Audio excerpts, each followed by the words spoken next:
All right. What up? What up? Oh, there he is. What's up?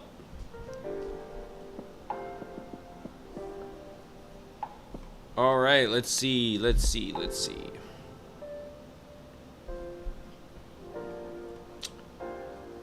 get this zoomed in just a little bit. Just adjusted. All right. We're at. Got about 3 minutes left.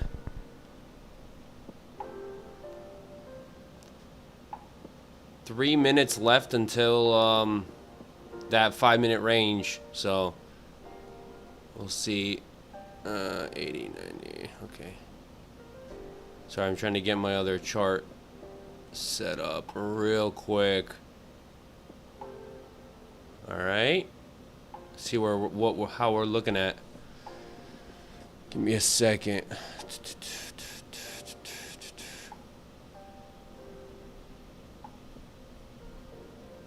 All right. Wait, are we at? Wow. 25027. 25027.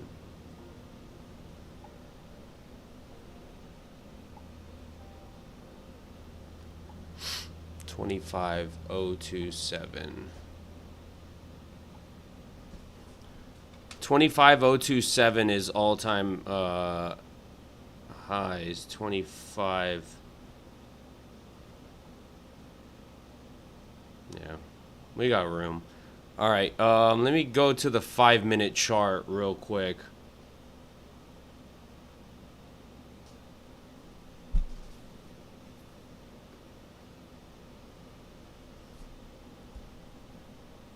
All right.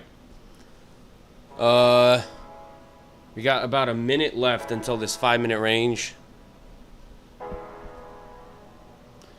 News-wise, what news do we have today?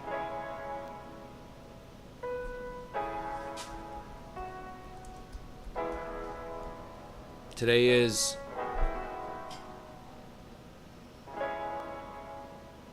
pending home sales, 10 a.m. pending home sales. And that's pretty much it. Trump speaking today at 1:15.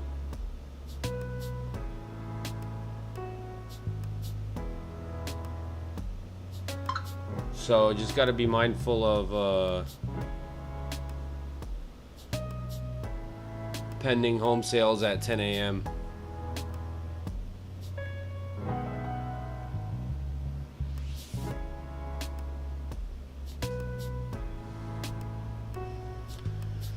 Oh, good morning. All right. All right, we got that 5-minute range.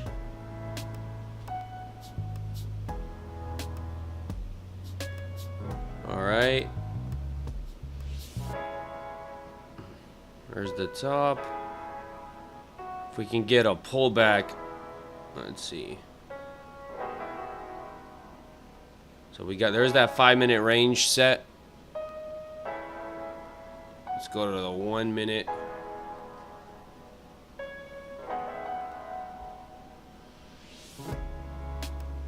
And let's see what happens here. Looks like it's wanting to possibly go take out that low one more time. Hopefully.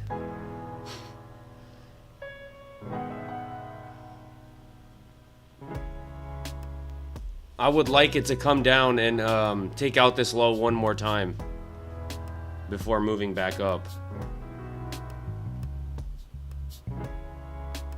There it goes. Problem, it's already swept a 15-minute liquidity, so not necessarily it's going to take out that low. I would like it to, but there's a possibility it won't, since it already took out a 15-minute low. So if you go to the 15-minute chart real quick, right, you could see this 15-minute low has been swept.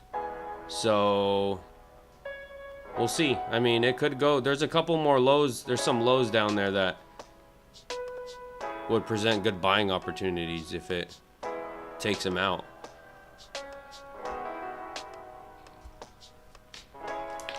so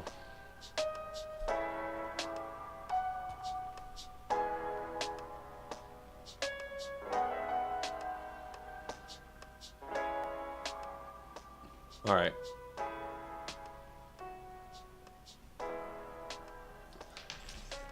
Oh, all right. Oh, looks like it's pushing.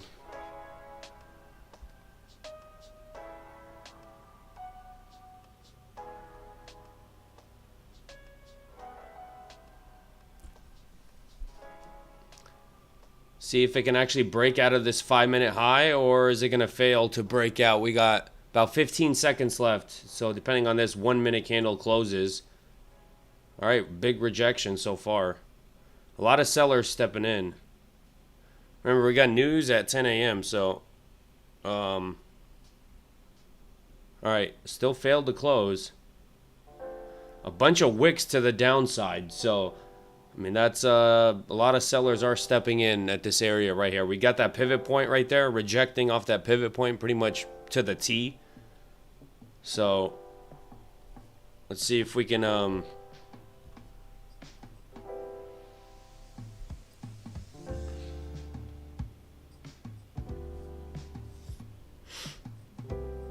so far, failing to break lower. I mean, failing to go higher. Having a lot of trouble here pushing up. Buyers having a lot of trouble here. All right. Like I said, I would like this thing to push down, you know, back down. For a buying opportunity would be ideal for me. But we'll play it by ear. See what it gives. This is NQ futures. It could be waiting for news. So news is only orange folder news. It's not like a red folder news, but so it shouldn't really be, you know, too. So far going sideways ever since it opened, right? 9:30 open, pushed up a little bit, and it's been going sideways ever since. Literally barcoding sideways. So they got to break it through that pivot point if.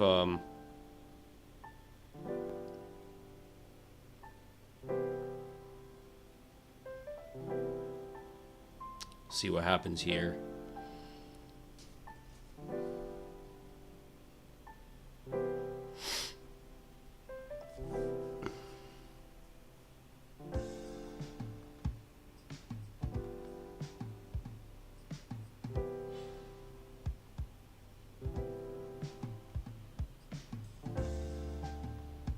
I'm gonna push it lower. Push it lower. Push it. Push it. All right, looks like they possibly. Buyers are failing to step in aggressive enough. We could be going a little bit lower. Oh. SMT to the downside or upside? I don't really look at SMTs, but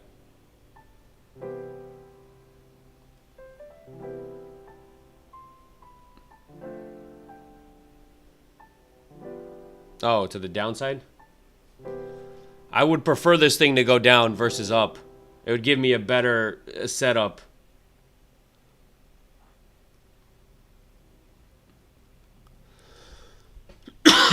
Downside meaning I wanted to take out these lows again. Take out some liquidity down there, but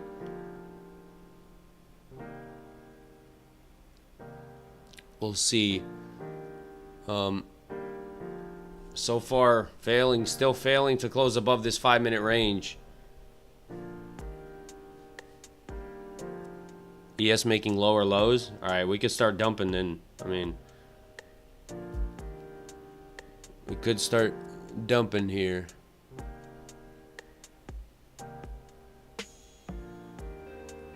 I gotta get ES on my screen too. I'm gonna God, I gotta figure out how to stop notif. Figure out how to get ES on my screen. I'd have to get it on my other chart and kind of watch ES too. But I mean, it's not gonna really make a difference. I'm looking for a specific, you know, setup, so not gonna affect, like, me knowing that there's an SMT or something is not gonna really affect my setup in essence. because I don't really look for SMTs. But I mean, it is good to know if one happens, I guess. God, are they waiting for news? Or are we just gonna dump this right before news for that 10 a.m. reversal?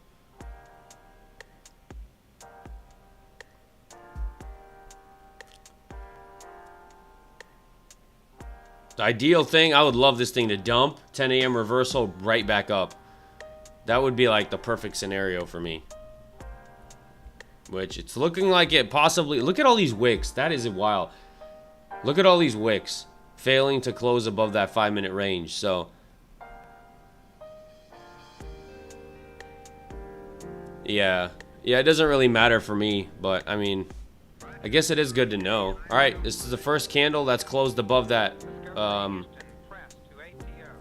outside the 5-minute range.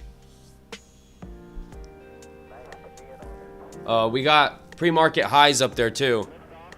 You may want to go for pre-market highs before going lower, if it does. Holy crap! There's pre-market highs. Golly. Wow. Nice. Be careful here. This could be a reversal area. May have wanted to take out those highs before going lower, but we'll see. We'll see what happens.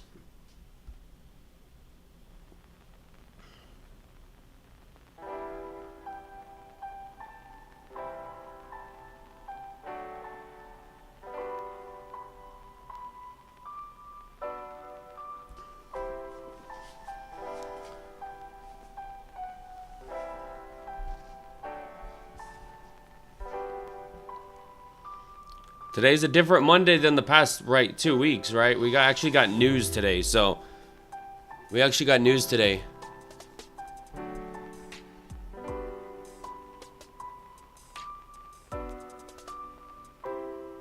All right, come on, NASDAQ.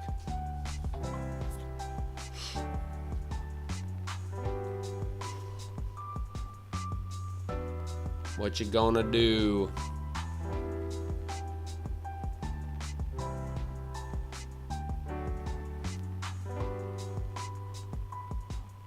Still moving up.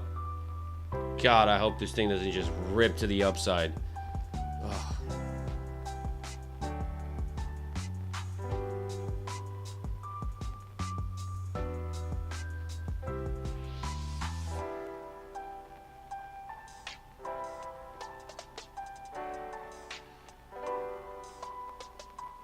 Man, are we going for all-time highs? Oh my gosh. Bruh.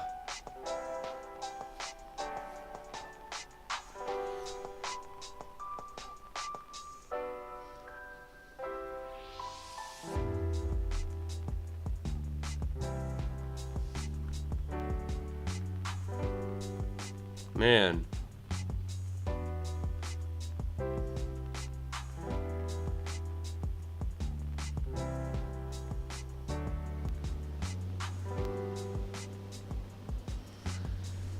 Oh. Wild.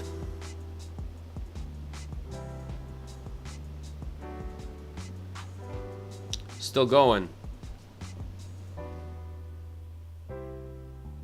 God, man, what is... All right. What is it? 25,027. We got, I mean, here, I'll mark it out. But we got... Give me a second. I'm trying to... I know it's not fitting on the screen, really, but... That kind of like 027 level is all-time highs. We could be going for all-time highs. Possibility again. We got all-time highs right there, so...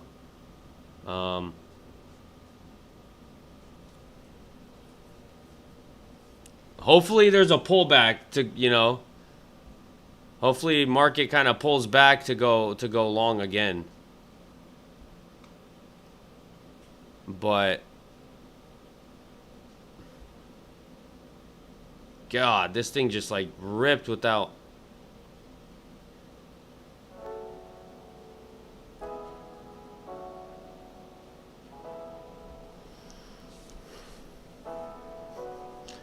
And it's still going with no pullbacks.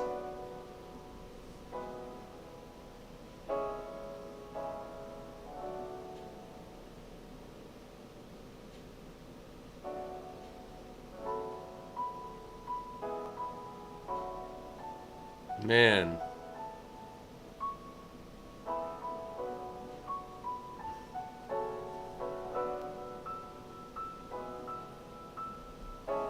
ES? No, I don't trade ES. I used to trade ES. I trade NQ. ES moves a little too slow. I don't know.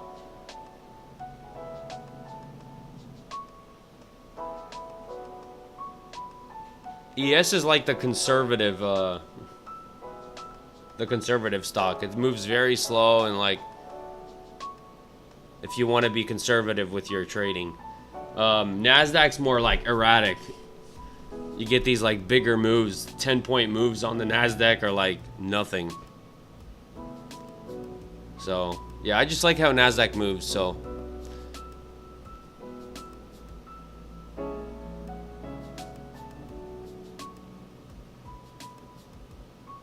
hold on, let me see if I can.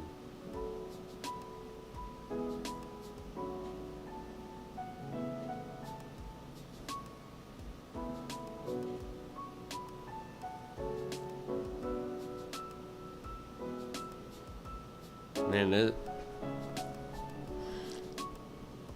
hopefully we get a pullback.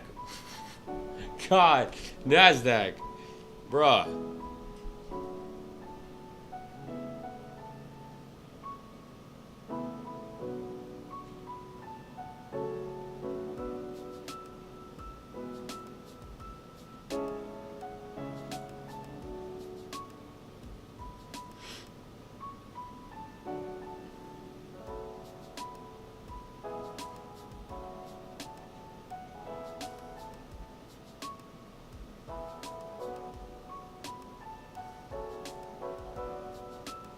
Hold on.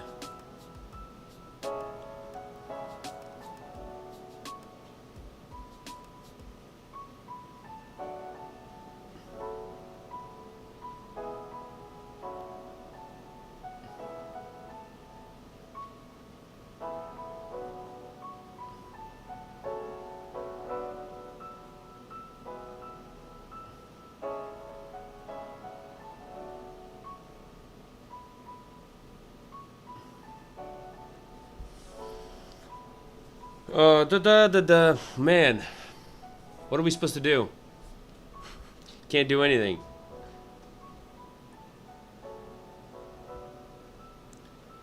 Hopefully we get a, I mean,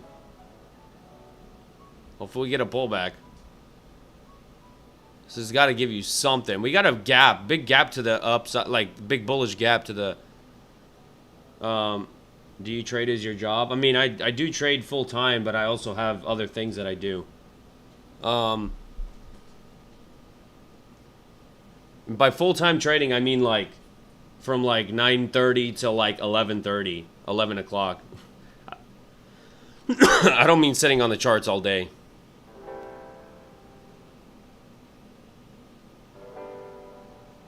I mean, how close are we to all-time highs? I mean, I think this thing could go for all-time highs, but I'm hoping it gives like a decent pullback before it hits those. You know, hopefully it just does not rip just to all-time highs and keep going without any kind of pullback. If we can get some kind of a, you know, pullback, I would be interested. Yeah, I'm waiting for a pullback, like actually. Right? You wait for that pullback, gives you way better opportunity. Maybe even pulls back and takes out this low one more time. Would be the best. Right? Kind of the deeper the pullback, the kind of the better risk to reward you end up getting. Uh-oh, is this the pullback? Bruh, how do I get... I know my CPU is underclocking. I know. Stop telling me.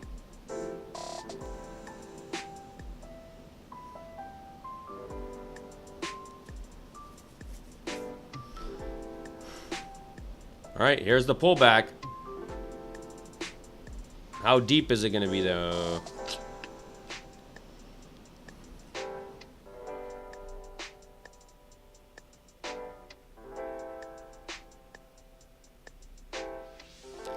Was in yesterday night. Can't sleep with the trade on. Should have let it run. Oh, you closed it? Well, I mean, it's... Shoulda, coulda, woulda. It's like, You can't be mad at yourself for following your plan. If you didn't want to hold it, it's kind of... Right? If this thing would have dumped straight from open, then you would have been happy that you sold it. So you can't really get mad at that, you know? All you could do is have a plan and follow it. Because next time, if you regret it, next time that same situation is going to happen, and you're going to, you know, leave a trade on overnight, wake up in the morning, and then you're going to be in red. And then you're going to be wishing that you would have closed it last night. And unless you have stops in and, you know, you always have to have even if you leave a trade on, have to have a plan. I'm the same way. I never leave trades on overnight or any of that. I'm flat. When I walk away from the computer, I'm flat. I don't, even in the daytime.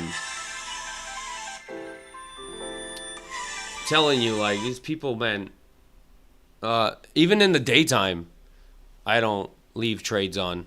I won't walk away from my computer if there's like a trade on for a long period of time. 25,000, extremely hot level. It's a round number, right, too, so it's a whole number. So and then we're at that point at 25,000, we're so close to all-time highs. I'd be surprised if it doesn't take all-time highs if it gets there. So we got that little pullback, but golly, it's not barely anything of a pullback. Oh, man. Golly. It's one of those days. Ugh.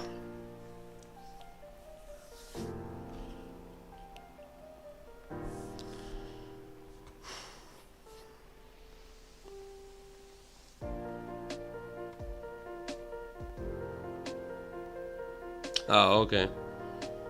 Yeah, if you have a plan, I mean, it's... I was actually listening to, oh God, what was his name?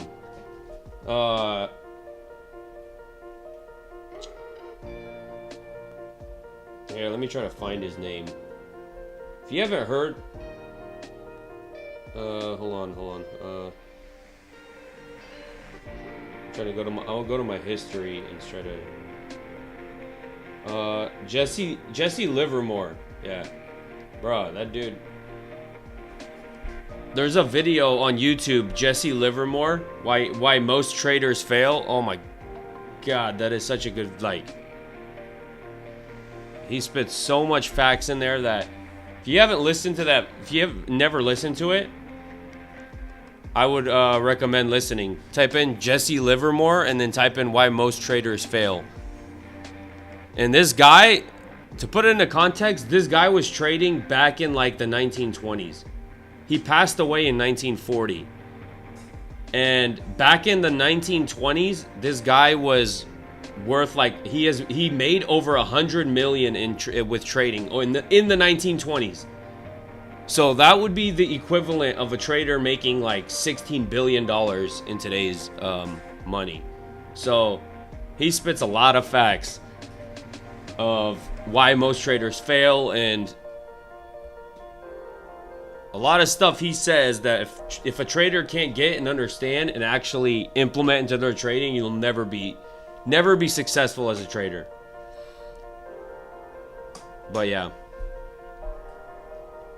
Man, yeah, I need a sell-off.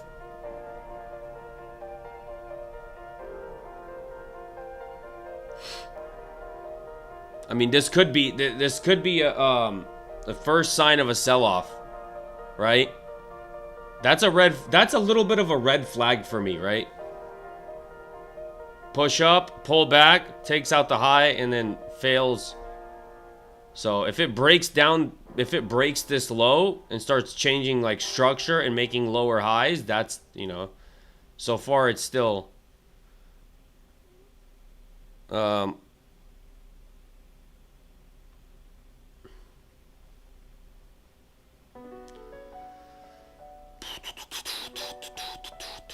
yeah. What up? Good morning. Welcome back. Another week of trading. Hopefully this week is a good week and not, you know.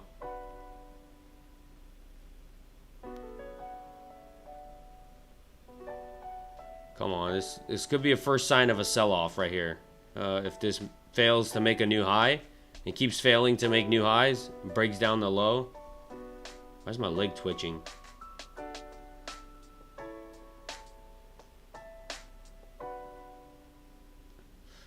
I love Mondays. Yeah, today's a different day than the past 2 weeks, right? Past 2 weeks, Mondays, we had no news Mondays. If you remember what happened last 2 Mondays, pretty much, we would get a little bit of a move, and then we'd move sideways for the rest of the morning. So hopefully today's not that same situation. Hopefully we actually get some, you know, moves to the upside, to the downside.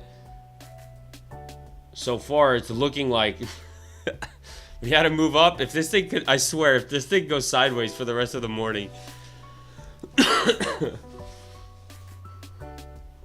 But today is my point was, right, the past 2 Mondays we had no news. So today is actually a Monday with news. We have news pretty much in like less than a minute left till news. It's orange folder, so this thing could be going sideways for news.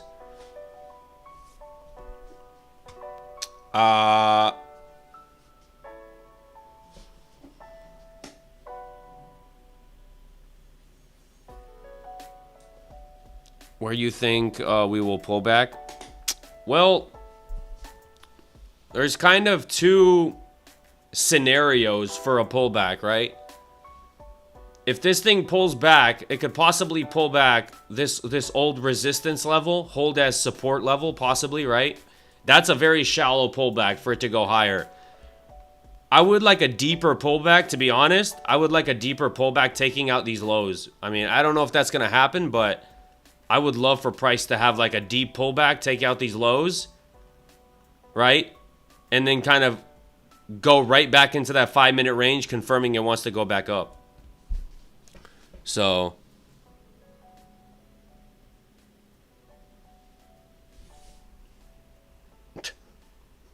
oh, wow, we have a hater with some kind of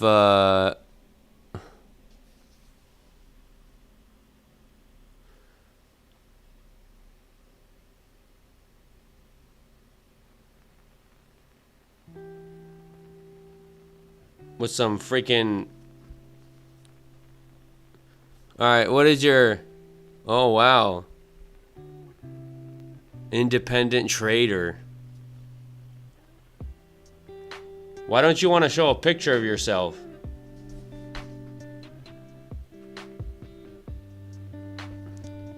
Mr. Hater.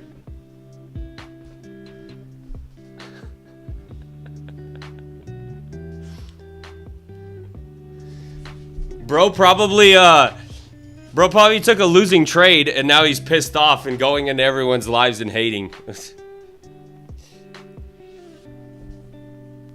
Notice, here's why haters don't really piss me off ever.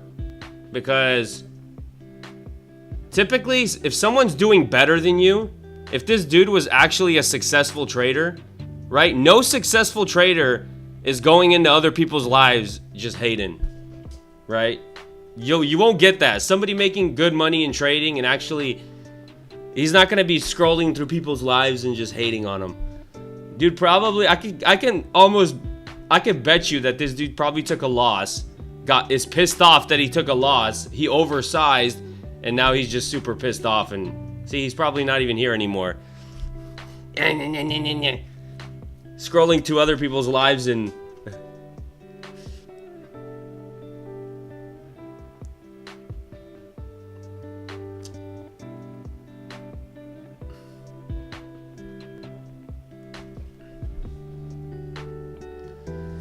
Yeah,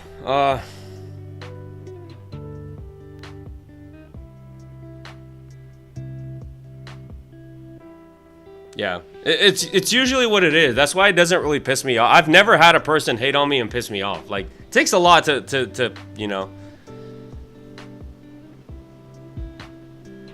I mean, it's from...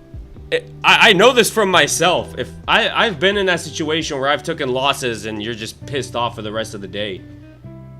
Any little thing will piss you off if you know you don't have a plan and you're just oversized and blew your accounts possibly. And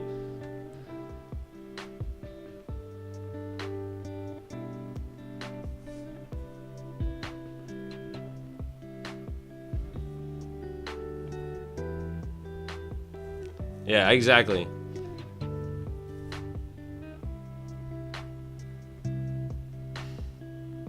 Yeah, nobody has a good day in trading and then goes and hates on people's lives.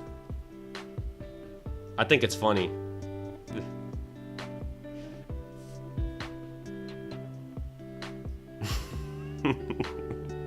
Dude said Amazon posters.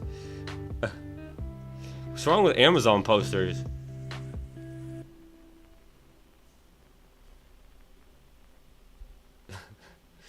All right, come on, NASDAQ.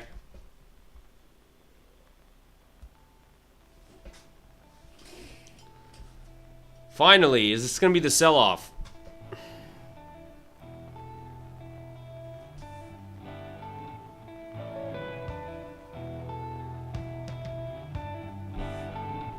He's probably a bot, to be honest with you. What I've realized is a lot of these haters are bots.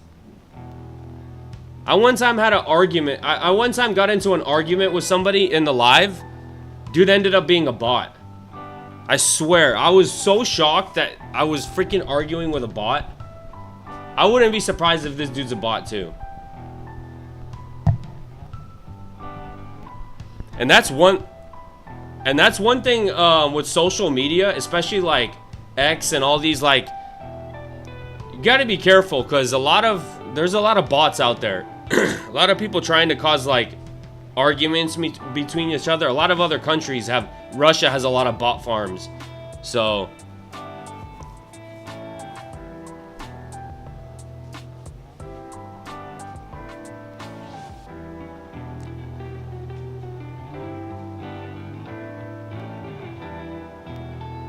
But yeah, I'm official.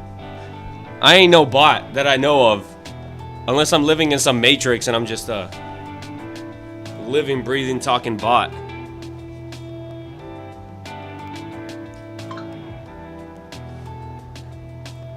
Alright, we got a dump. My friend knows how to bot farms. You can bot farm up to 10,000 bots out. That's wild. So you can imagine what other countries do. Literally, other countries do that to cause division in the other, you know? Like if China or Russia does it to America, like if a big major event happens and they flood the social media with bots trying to purposely piss each other off, and a lot of these people that, you know, are they keep replying to all these hate comments and crap, and like they don't realize they're just talking to bots. They're not talking to actual people.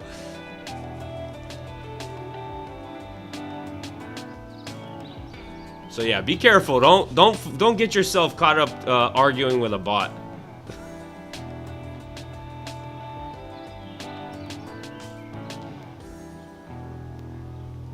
Another push. God. Took out this internal low.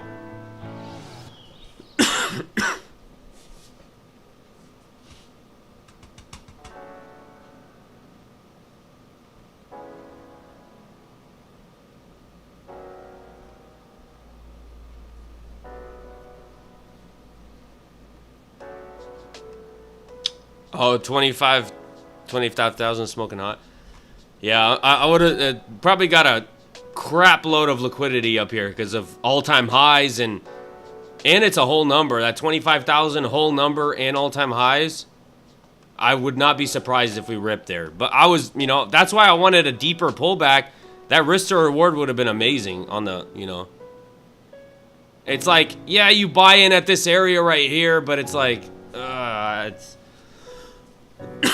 Could it go higher? Yeah, but... Man, that risk to reward is not... Like, it is good if it ends up breaking out, but... This thing is just moving sideways.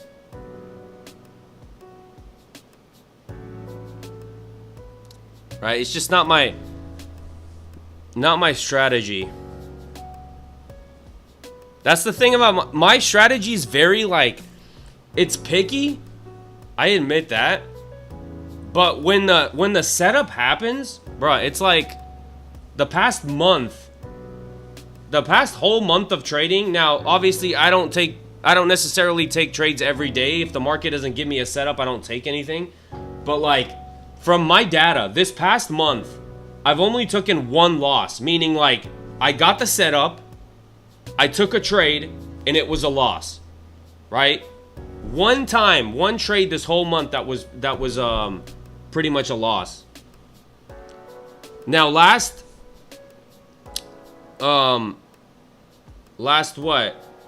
Friday I did take a trade, but that was kind of like a that was just a fun trade. That wasn't really like an actual. I took it on super light size. It was the second set. It was like 11 o'clock. I'm talking about the first setup that happens.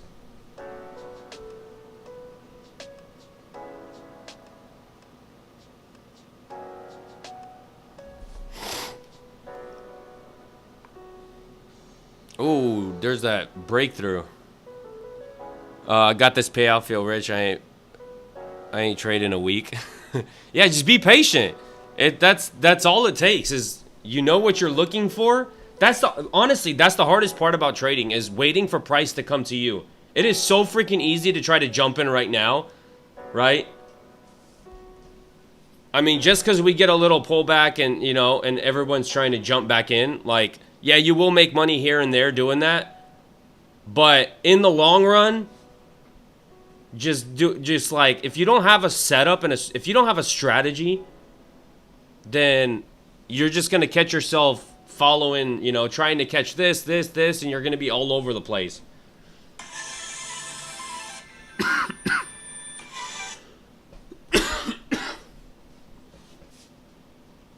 But dang. But yeah, listen, I'm telling you, listen to that Jesse Livermore. Why most traders fail. He spits a lot of like wise words in there that if a trader, any profitable trader would agree with what he's saying. He talks about patience. He talks about what people do when they're just jumping into trades just to jump into trades. They don't follow a system. They don't follow a strategy. They follow their emotions. And like the definition of insanity is doing the same thing, right, and expecting different results. So especially in your trading, if you continuously break your rules, don't follow your system, you take dumb trades, you trade chop, right? And you're expecting to become a profitable trader and you keep blowing accounts time and time again, you keep blowing accounts, and if you're not changing, right? If you actually take the losing trades and learn from them and implement systems to not go through that possibly again, obviously you're going to go through losing trades, but I'm talking about sticking to your plan and constantly improving. If you're improving in trading and learning from your mistakes, that's a W. If you're doing the same dumb mistakes every single time, every single day, I don't care if you're going to be trading 2 years, 5 years, 8 years, 20 years, 30 years. You're never going to become profitable if you don't do specific things, right? If you can't control your emotions and you can't have risk management and a system and a plan that you can follow time and time again without breaking it, you'll get lucky here and there. But I thought Jesse Livermore was a senator. No, this dude, this is an old school dude. He was he traded back in like the 1920s. He was born in like 18 something and passed away in like 1940. So during when he was trading, he made $100 million in trading. So that's the equivalent, in 100 million in the 1920s is the equivalent of somebody making, you know, $16 billion today in trading. So this dude knows a thing or two about trading. And that's why I love to listen to like these older school dudes that used to trade. There was no social media. There was none of that. This is all this is all profits that, you know, are probably verified. There was no prop firms. There was actual accounts. When you were trading live accounts. There was no prop firm accounts. So these are dudes who actually know what they're talking about versus like, right? Listening to like an influencer today on TikTok or YouTube, you don't really know if he's actually making money trading or he's just, you know, pushing a Discord or courses or something like that, right? So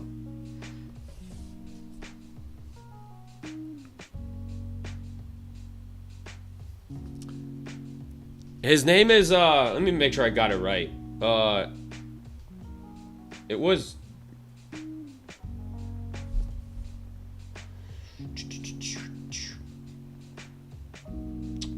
Jesse Livermore, I'm pretty sure. Jesse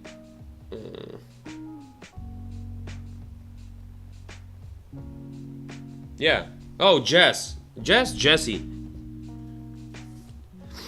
Livermore. And then if you put in why most traders fail, you'll probably get it on but yeah, take a listen to that. It spits a lot of what's up? He spits a lot of facts in there. How you doing?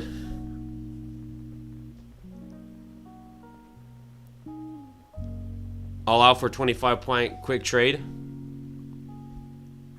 Nice, yeah. If you have a system and a strategy where you can scalp a quick 25 points, me personally, right, I usually take, my trades are what? Usually like 60 points, 50, 60 point trades. So I like my trades to have some wiggle room, right? Like when I get into a trade, I like to allow my trades to breathe a little bit, just in case volatility steps in. You know, it doesn't just take me out just because of some little volatility. But yeah, that's good. That's awesome. I wish I could, bro, if I had a strategy where I can somehow scalp like 20 point, 10 point move. I know people who scalp 10 points, which is crazy to me. I don't know, that's crazy to me. I feel like scalping 10 points, you need to have like the perfect entry, right? Because like, I mean, the NASDAQ moves 10 points within seconds. So it's like, if you don't have the perfect entry, you're just like, I feel like that's harder to do than having a system with like a 60 point, you know, 60 point risk, 60 point profit type of deal, right? I'm allowing it to breathe. So it's a lot easier for a move. Versus like, you know, 10 point, it seems easier, but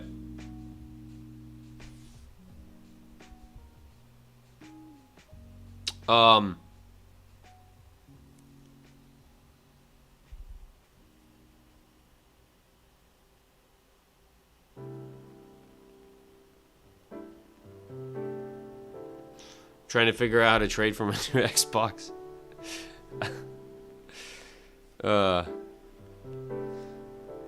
You would need to fire SG. Yeah.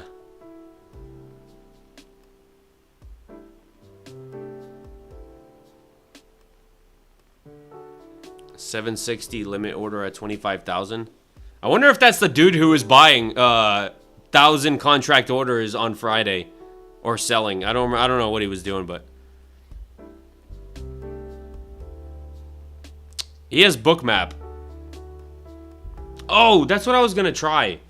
Let me try to see if I can get I think I can get I think I can get it's called the Super Dome. Let me see. It's the level 2 for here it is. I don't know if you guys will be able to see it. Oh, it doesn't really give me depth though. That doesn't help. Can you guys hold on?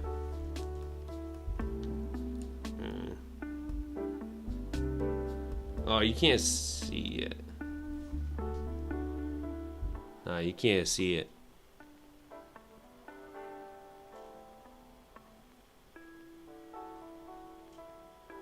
Ah, nah.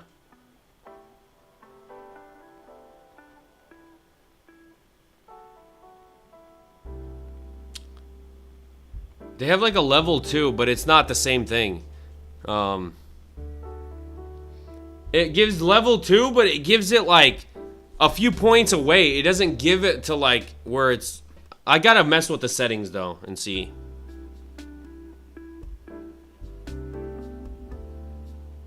We swept this high. I mean, this could be... this is looking kind of...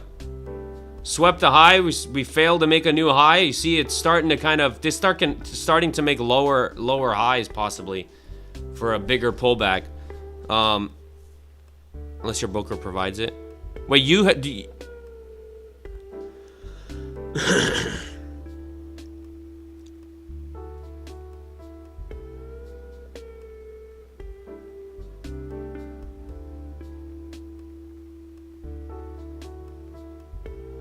24,990. Oh, snap. They're moving it down. They're getting scared.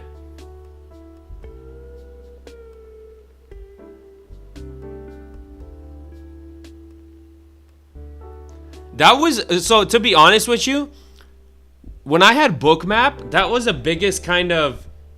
That was one way Bookmap kind of screwed me up, in a sense. I'm not saying Bookmap is bad. It's good. It's a very good thing, but you gotta...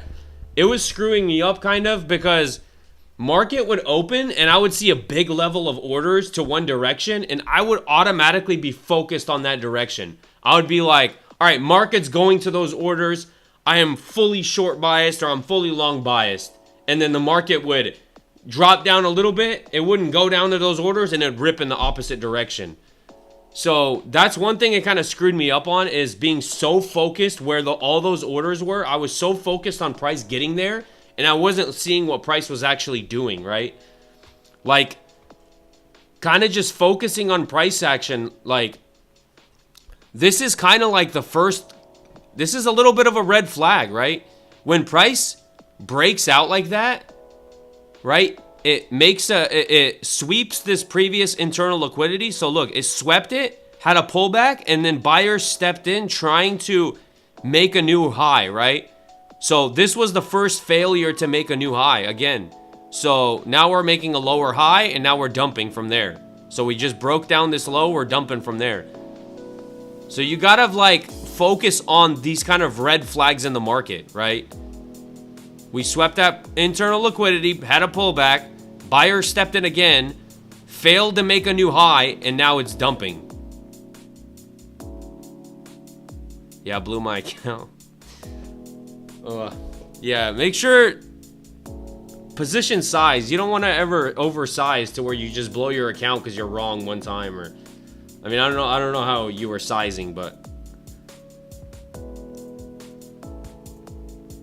I strictly focus on price action. Whatever the...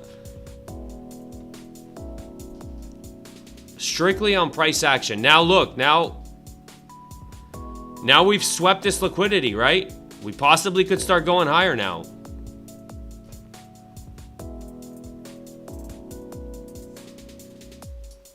Oh, you're paper trading? Okay, that's fine. That's smart.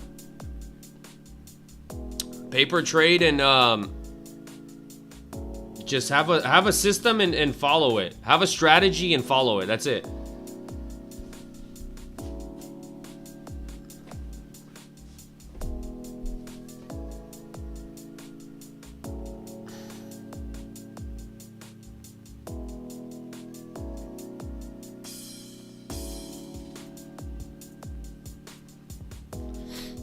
All right, we just inversed this bearish gap.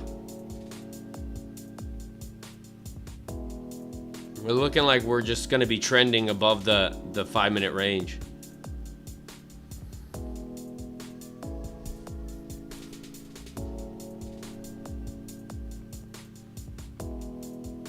See, I used to trade these setups, but I don't anymore just because of like, I would catch myself chasing, you know, trades. These kind of like, right? We got a bearish gap.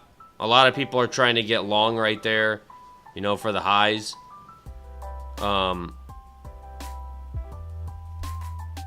It could go for those highs, but at the same time, it's like, I mean, I've gotten wrecked on these so many times too at the same time.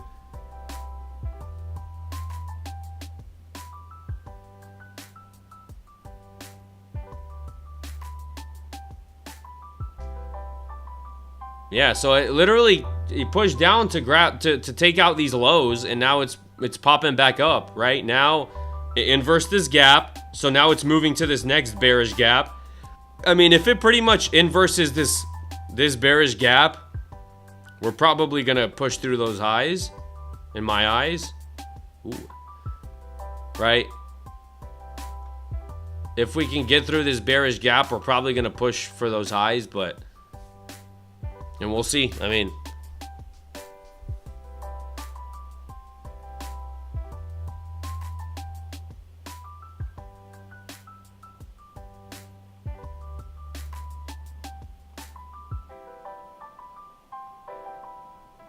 bro, what the?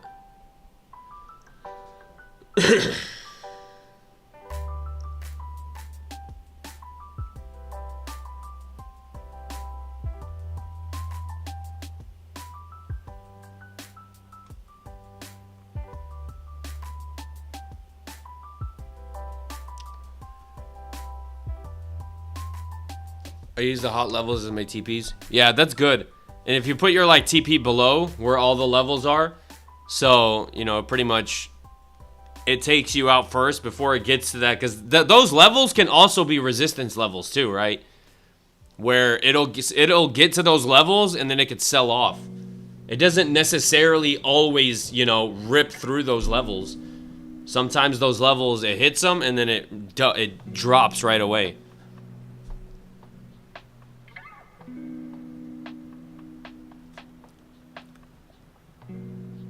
Today doesn't look like a good day to trade. I mean, it's not bad. I wouldn't say this is bad. It's just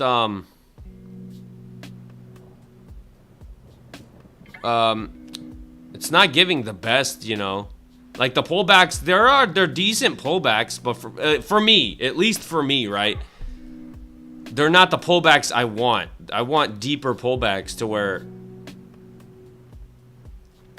I really prefer trading in this 5-minute range, to be honest. Like this 5-minute range, that's why kind of like with my strategy, like my ideal thing to happen would be.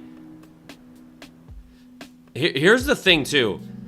What I noticed too, a lot of times when we break out of this 5-minute range, a lot of times when we trend above it, we hold that 5-minute range. So,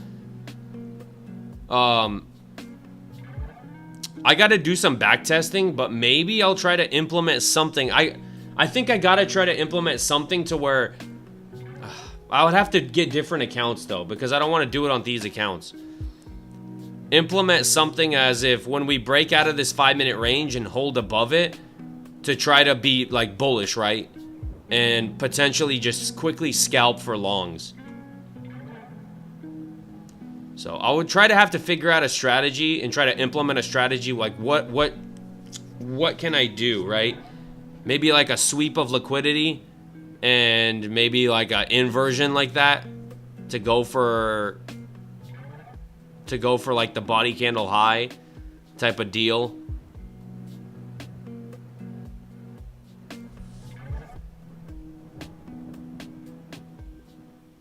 But I gotta do the back testing. Probably this next weekend, I'll probably try to see something. But I would have to do different accounts, man. I don't want to. The thing about it is, I don't like to trade different strategies on the same account, right? So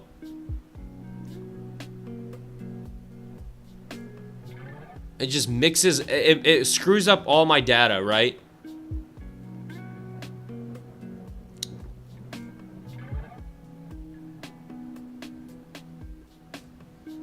It grabbed some long, yeah. It took out, it dumped hard just to take out these lows. Come down for these lows, and now it's going back up. I mean, it's taking out the body candle highs. Pretty much, or top ticked it, at least this red one. I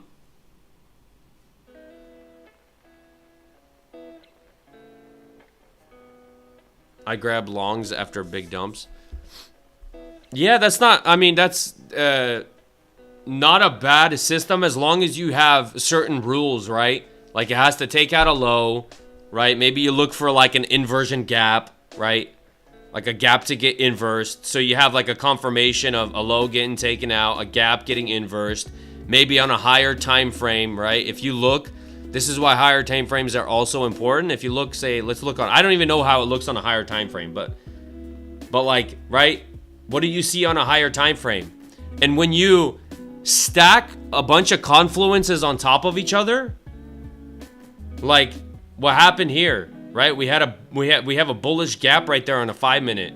So price came down, kind of took out these lows. I mean, that gap was already filled, but you can see there's a lot of support down here. We have old support, old resistance turned into new support. So when we get these pullbacks to this area and there's gaps down here, this could be a very high likelihood for it to reverse. So when it does reverse, you have your confirmations and you go for the, you know.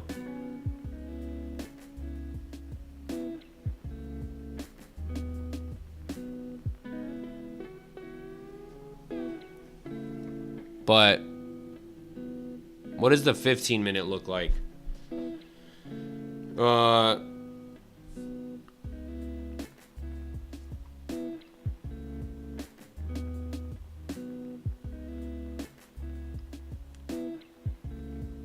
But like, look at the, I mean, the 15-minute, there's big wicks to the upside on the 15-minute. So 15-minute doesn't look bad for longs.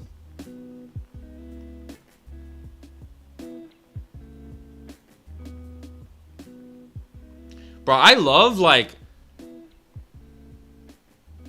even if I don't necessarily have like a setup happening right now, right? I'm waiting for the pullback, but like just being able, just analyzing the market is, I don't know, I find it pretty fun.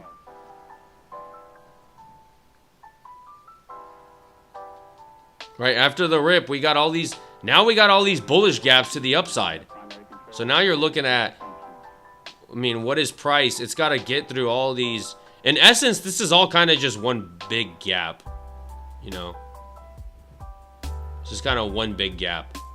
We got this gap, this gap, this gap. So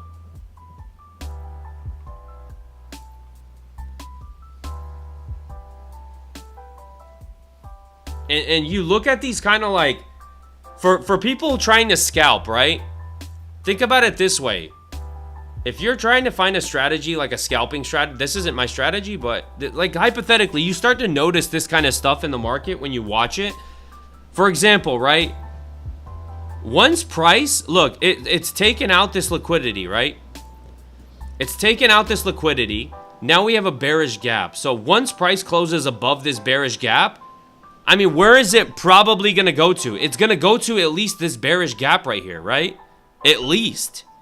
Most likely, I mean, there's a very high likelihood price inverse this bearish gap. It's probably going to go for at least this bearish gap before maybe it rejects off it. Maybe like in this case, it broke through it.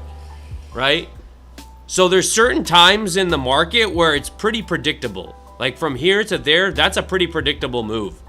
So people scalping 10 points. The problem is the risk, right? You would be risking, right? 10, 20, like 25 points to potentially make, you know, 15 points. So the risk kind of sucks. That's the thing. It's like, it's a high probability trade, but the risk kind of sucks. May go down the rest of the day. Yeah, I hope this thing sells off. If this thing sells off, I'd be happy.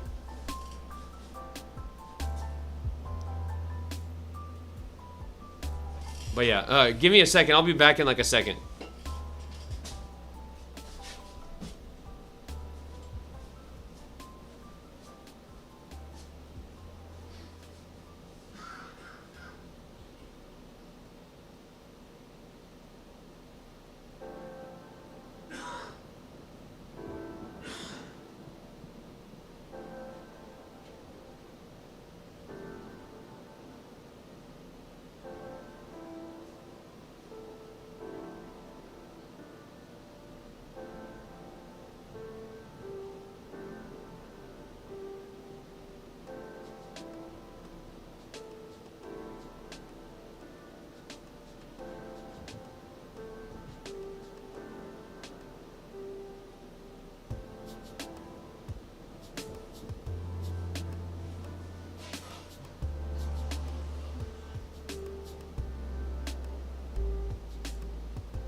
Off to work. Don't forget him if he hits 24.9. Yeah, I'll remember. I'll for sure remember.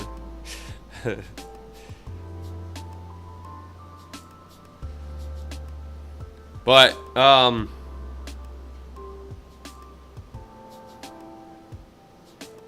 you waiting on shorts? No, I want longs. I'm more likely. I want longs, but I want a deeper pullback for longs.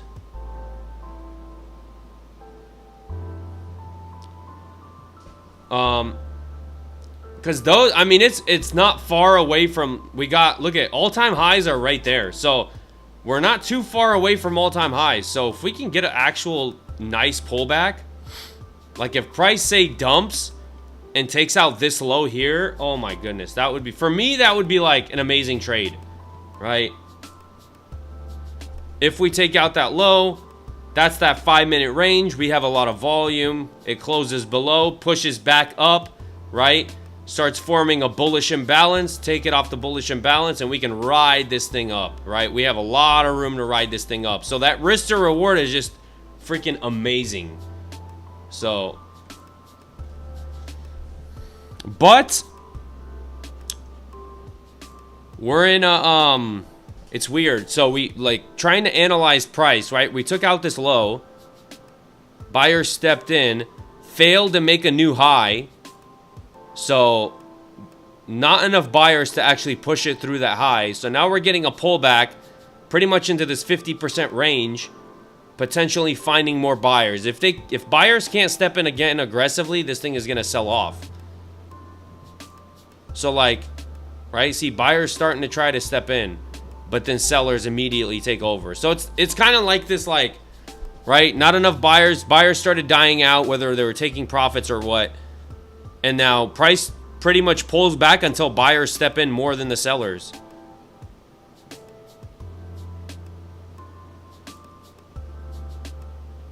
So if we kind of break these lows, I mean, it could start to look ugly for the bulls, right? I mean, the bulls start to get kind of scared and freaked out once we start to kind of maybe break these lows. Oh, crap. I just exited out of my freaking... Damn it.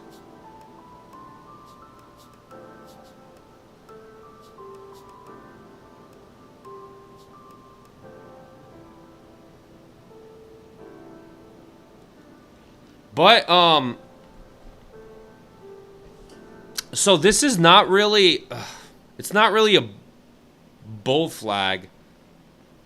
It kind of looks like a bull flag, but the fact that it swept this low is not making it a bull flag, right? Because a bull flag typically has a low, a high, right? A higher low, a lower high. So like if this low was like right there, so then you would have that kind of bull flag start to form. But the fact that it took out this low, it's not really a bull flag anymore. It's not a bull flag, so.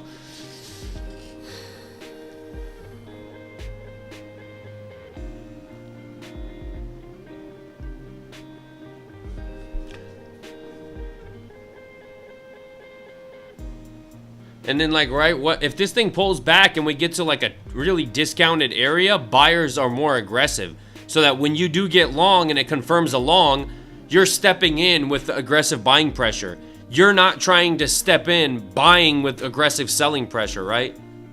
You're going against the, you know, we've already pushed up so high, and it's like, right, if you're trying to long up here, you're buying something at the top of the market, literally at the top. The goal is to buy low and sell high, not buy high and sell low. I know that's a lot of traders get FOMO, especially newer traders. They see this move right here in the morning, and they get so much FOMO, and they start to buy right here, right? They're buying here. They're buying here, and they're like, all right, stops, whatever, stops below these lows right here. And because their stop is down here, right? Because their stop loss is down here, now they need a bigger target, right? So maybe they're targeting all-time highs. Guarantee you there's traders trying to target right now all-time highs, right? And now it's just like, price isn't getting there. Price is having a lot of trouble getting there. So can it get there? Yeah. But then you have those traders who stepped in right here on FOMO. Price ends up pulling back, possibly taking out these lows and then going to all-time highs. So it's like people get that because people aren't patient.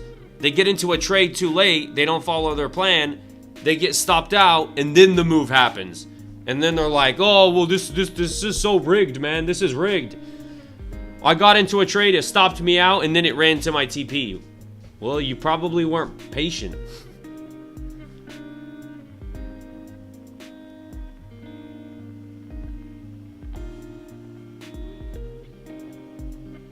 I like for my trades, for me to get into a trade and it go to my TP. This whole sideways crap, I hate it, right? No trader likes this sideways action. So, I mean, sometimes you do get stuck in sideways, but a lot of times if you buy at the right areas, price goes pretty quickly to your TP.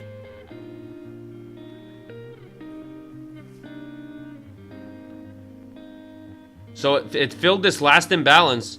Now buyers are, this is the last chance, right? Last chance for buyers.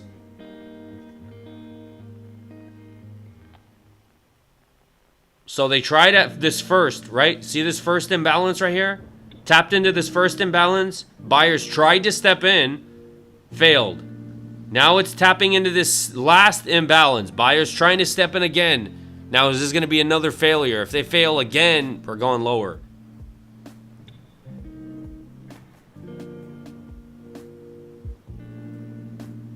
Is Take Profit Trader any good? Yeah, Take Profit Trader is good.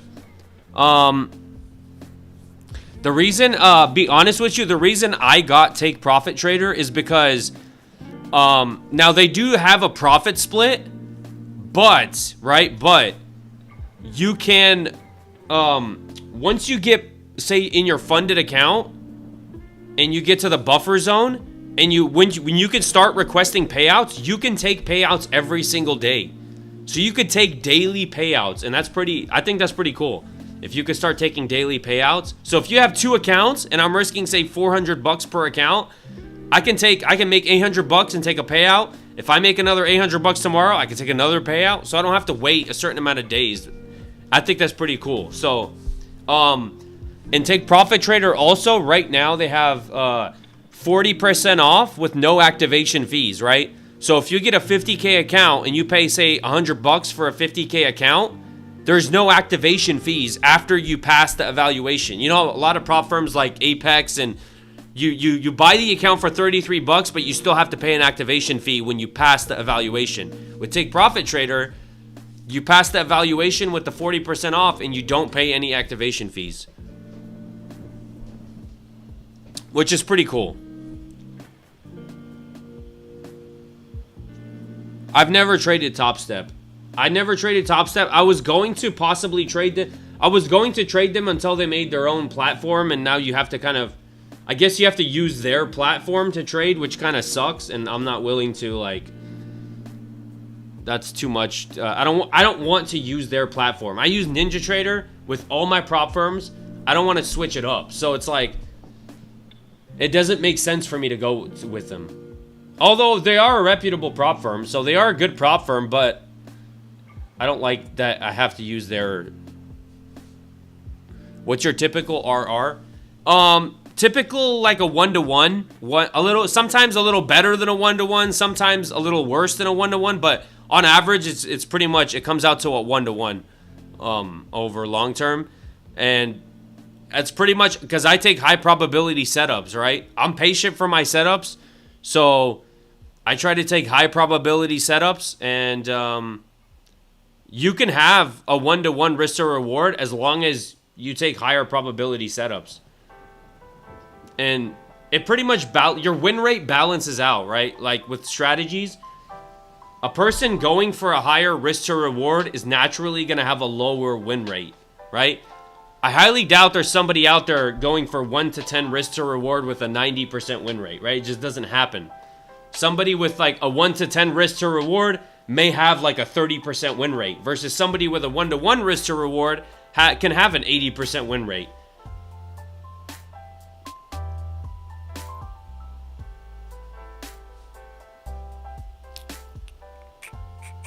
And that's a misconception. You don't have to have 1 to 3, 1 to 2 RR trades.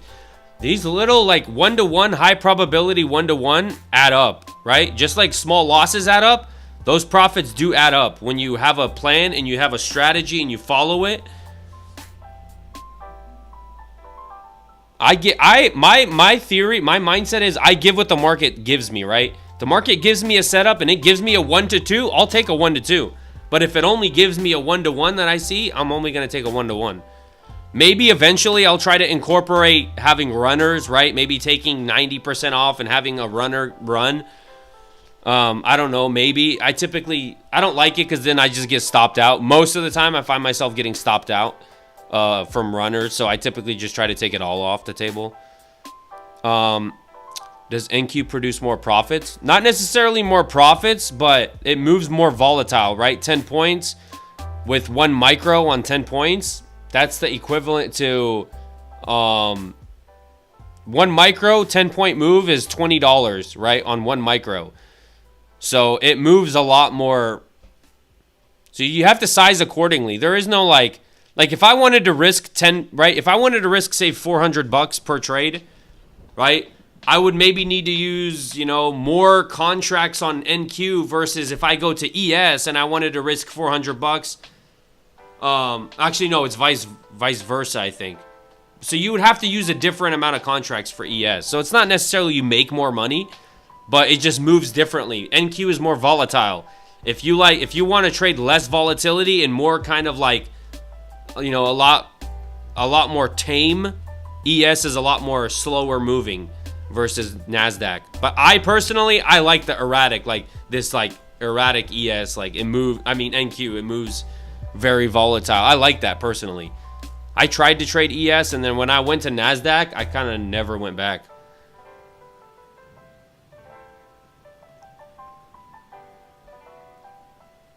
So with futures, it goes by lot size. What are those? Yeah, well, with futures, it goes by contracts. So, for example, you have 2 different types of contracts, right?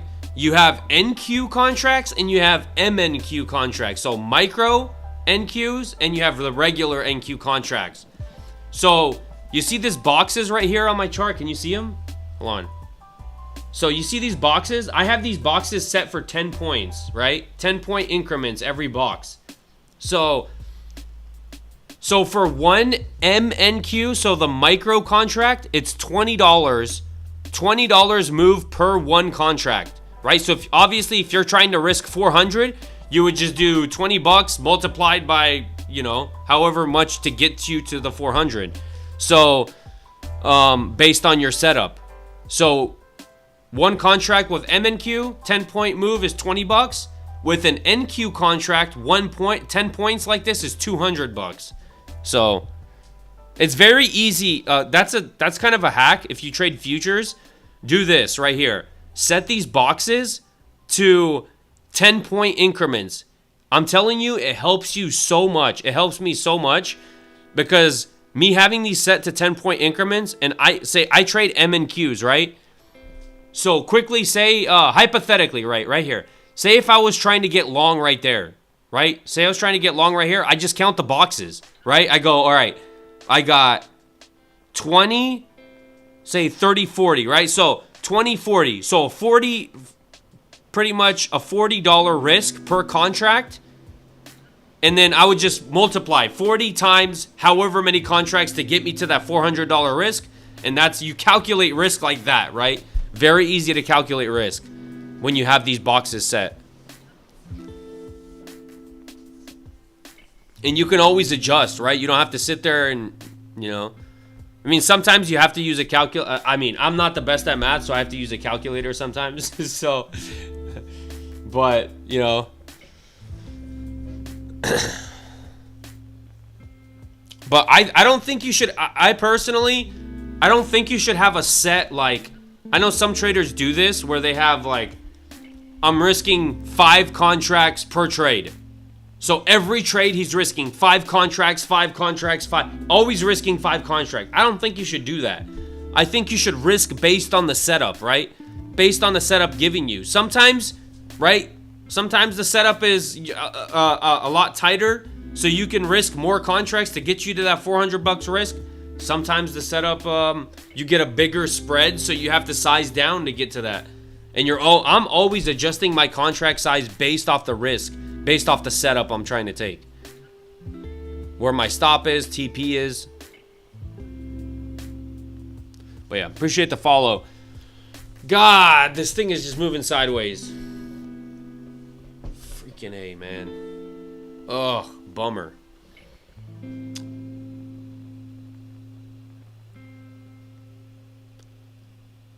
This is literally... Market's been so freaking... Alright, this is a copy. I'm pretty sure this is a... The past 3 weeks on Mondays, this is exact price action. Past 3 weeks, we're getting moves and then getting sideways action for the rest of the morning. So far, my best days for the past 3 weeks, right? My best days have been Thursdays and Fridays. Thursdays and Fridays, man, I get setups. Amazing days. For the past like 3 weeks, it's been wild. It's been super slow all morning. I mean, all week long it's been slow. And then the Thursday and Friday, you start to get really good setups. Ever since FOMC. But that's fine, right? It's like, you can, if you have a good probability setup, you don't need to potentially take trades every single day. You wait for that good setup, and you can even size based on your data, right? If I know my setup, like for example, right? If I have a, like all month long, if I traded, I only had 1 losing day with the setup, I can size aggressively, confidently, right? I can risk more per trade being confident that I know my data. And then if my data starts to change, I adjust my risk based off of changes in my data.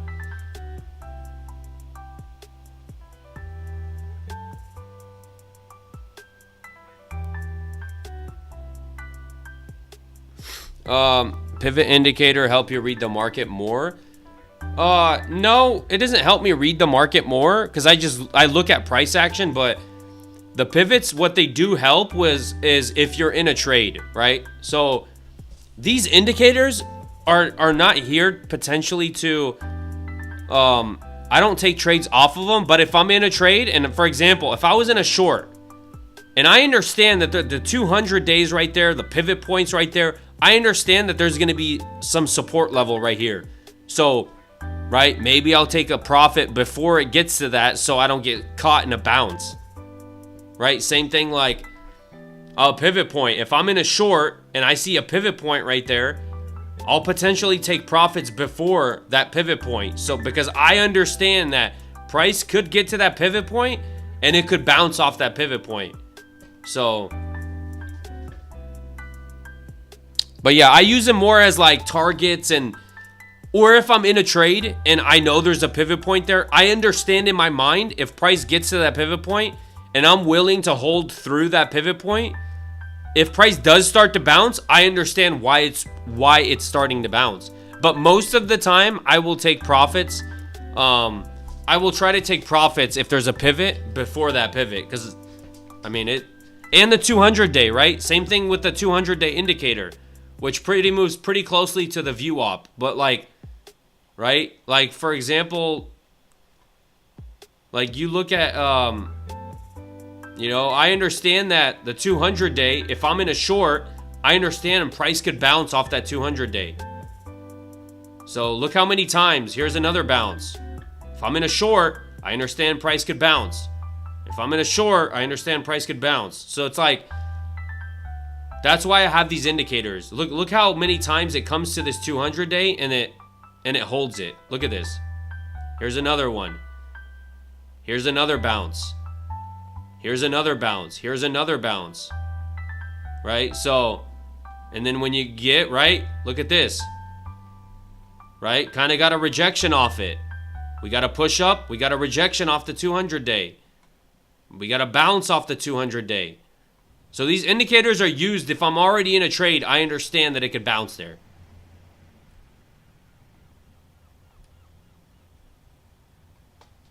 Holy crap. Hold on. Oh, God. Where's my... Gonna dump to Asia highs? I mean, I hope so. I'm gonna stay on for a little bit longer, but... Man. It's just... Now it's starting to form a, like a bull flag. Right? Now it's kind of starting to form one.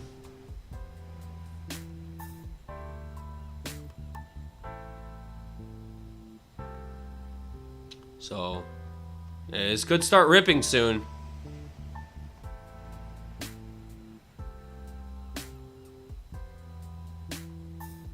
Right now it's like, now that's looking like a bull flag. Where we got that move, and now it's kind of like in this flag type shape. Where we got a low, we got a lower high, a higher low, lower high, higher low kind of deal. Now, sometimes, right, price, like I said in other lives, sometimes price can break out of the bull flag, take out these lows, and then it rips to the upside. So you got to be careful. I don't trade flags, but I like to mark it out when I see it and see what happens.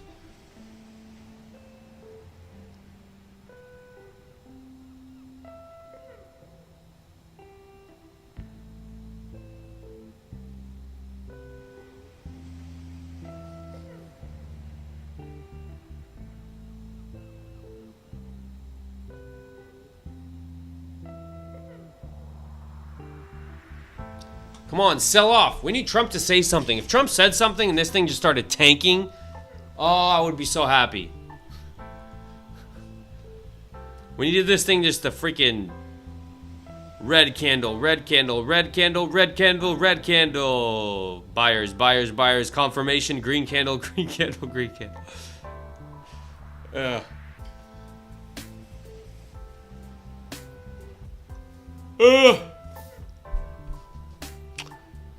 I'm a beginner. How does this work? So pretty much the whole goal of trading is to you buy low and you sell high, or you sell high and you buy low, right? That's a short. When you sell high and you buy low, you make money. When you buy low and sell high, you make money. But I'm trading with a prop firm. If you're new, I mean, I would first of all start to get interested in trading. Don't trade, but watch videos and see if you interests you at all, right? And if you find trading to be interesting, and you kind of like, here's why I say that, like, you kind of have to be obsessed with trading to get good at it, right? It's just like anything in life. You gotta want to become a good trader. if you're trying to get into trading just for the money, you're not going to last too long, right? Because you're always going to be chasing profits. You're always going to be, you're doing it. Don't get caught up in the get rich quick. Trading is not a get rich quick scheme, right? If you get into trading for the money, you will find yourself, trust me when I say this, you will find yourself year after year losing money because all you're doing is chasing profits. When you're chasing profits, you're not looking at your strategy. You're not trying to develop a strategy. You're trying to chase profits constantly. You're not improving. And that's where traders get stuck in the cycle of being unprofitable for year after year after year after year. And then you'll see traders 8 years, 10 years of trading and they're still not profitable. Why? Because they're not learning from their mistakes. They're chasing profits. They're doing something that's, you know, whether they're not patient, there's something that they're doing that they're not improving on. So that's what I'm saying. You got to be obsessed with figuring out a strategy that you like. Maybe sim trade it, simulation trading, right? Where you don't have to invest any money. You're just practicing strategy. That's all it is, right? So sim trade.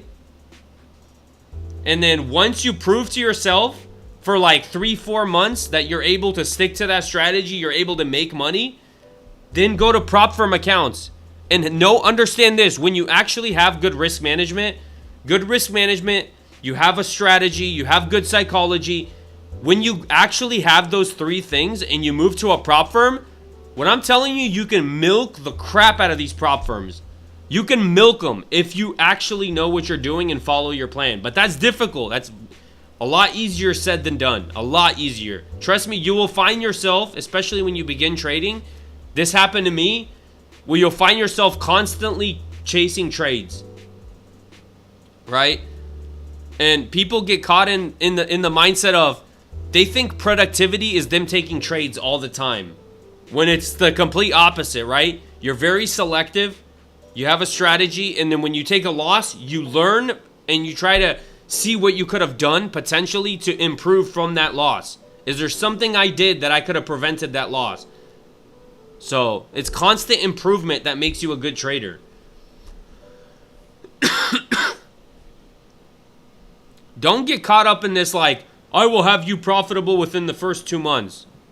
It's very unlikely you'll become profitable within a couple months, right? For most people, it takes a couple years to become profitable. Obviously, it's different for every person. It all depends on how fast are you able to learn from your mistakes? Are you able to take a loss, look at your mistake, learn from it, and not do it again? You'll probably become profitable way faster than a lot of other people. Versus a lot of people, they'll make a mistake 50 times and they'll still won't learn from their mistake. And they find themselves unprofitable for year after year after year because they can't come to the market. They can't sit here, and if they don't get a trade set up, they don't trade, right? They'll try to take a trade here and there and break their rules. And trading's difficult, right? There's a reason most people fail. It is difficult. It takes psychology, discipline, risk management. It's like a business. If you treat it like a casino, that's all you're going to get is the market's going to take your money and you're going to just waste money year after year if you treat it like a casino. If you treat it like a business where you're trying to improve all the time, then you have a better chance of becoming profitable. What up? What up? Yeah, I'm 17, but interested in this for a month, slowly learning on how to trade and watching. Yeah, trust me, man, become obsessed with it. And like, if you become obsessed with trading and you really like it, figuring out a strategy, sticking to that strategy, you can go a long ways in trading, right?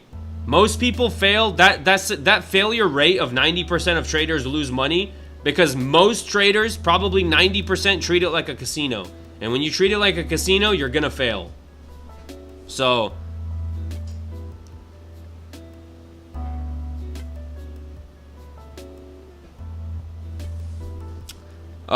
don't think about money. It's not about the money. It's about probability on where the market. Exactly. It's data. The market is data.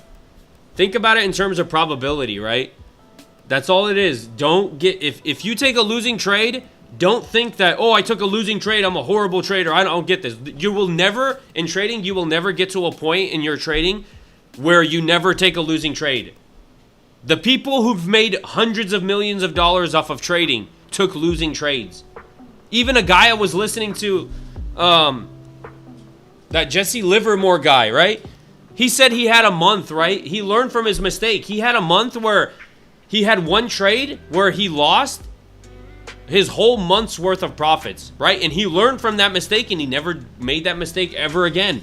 I've made that mistake too. In the beginning, when I started learning about trading, right? I gave away 2 weeks worth of profits in one day. Why? Because I I canceled my stop order. The market kept pulling back and I blew my account. And that wasn't a prop firm account. That was an actual money account where I blew. And so it's like, after that mistake that I made, never again did I ever cancel a stop order after that. Ever. I don't care, ever. Because I understand another day comes. If I take a loss today, tomorrow's gonna come, right? I can make back that loss. And that's why you become more confident when you have a strategy and you have systems and data, right? You trade based off those systems and data. It's all about data. Even my risk management comes from my data. I think my risk management protocol is different from pretty much most traders. I don't know of any other trader that manages risk the way I do. And risk management is the crucial part about trading. That's what can make you unprofitable or profitable. A strategy, psychology, risk management. Those three things together. How was your trade today? I didn't get it. I didn't get a setup. This thing just moved side. I was waiting for a big pull. I was waiting for a pullback down here, and then for it to give me a confirmation, it goes up. But as you can see, there was no setup. We got a little move up and then sideways. It's been doing the same thing for the past 3 weeks on a Monday, which freaking sucks. But it is what it is. I mean, the thing about it is, right? I know a good trade setup is coming, so because of that, I don't have to catch every move in the market. I have to wait for price to give me what I want it to see. And guess what? I can capitalize. I can even size up if I want to. And with these prop firms, I can take 2 trades a week and make good money. So,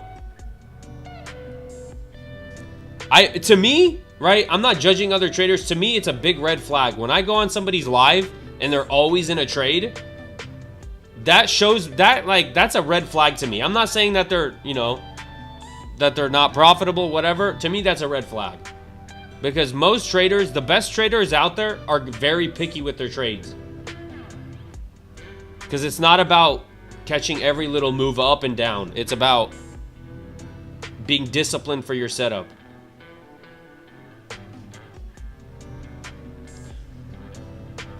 Chase the knowledge and money will follow. Exactly. People, you gotta learn. You gotta realize what the 90% are doing and don't do that. It's like literally and that's why the statistics are so skewed in trading. The trading is such a weird, it's a weird thing, right? It's something that you can make a lot of money doing it, but the barrier to entry is so freaking low that most people get into it, and they get into it to treat it like a casino. And that's why you have the statistics of 90% people lose money, because 90% of people don't do it the proper way, where you learn something and you actually implement a system, risk management, discipline. Let's face it, most people don't do that. Any phone calls from the market? Nah, they haven't called me. I think it's because the market's kind of moving sideways, so there's no reason for any phone calls. They know I'm not trading this sideways crap right here. So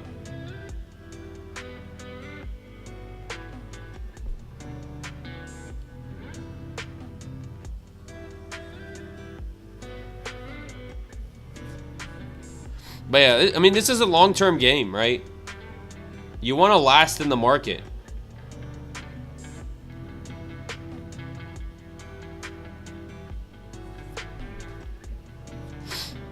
And like, figure out a system that works for you, right? You don't have to trade the way I trade. Whatever. When you start to backtest different strategies, trust me, when I say I was obsessed with, but like, I would I've tried trend lines before. I've tried IFVGs before. I've tried so many other things before, and then until I found something that I actually like, a strategy that I actually like that actually works. So I'll probably be making a video on this strategy because I don't think I've never seen anybody trade the same strategy I use, right? Like most people trade the same way. IFVGs, like, you know, ICT, like everyone trades the same way. Even though I use imbalances, I mean, it's not, that's another topic of, if that's really like, I mean, I guess you could call that an ICT thing, imbalances, but they've been around way before ICT, so not, you know, that's a different. But, man, still,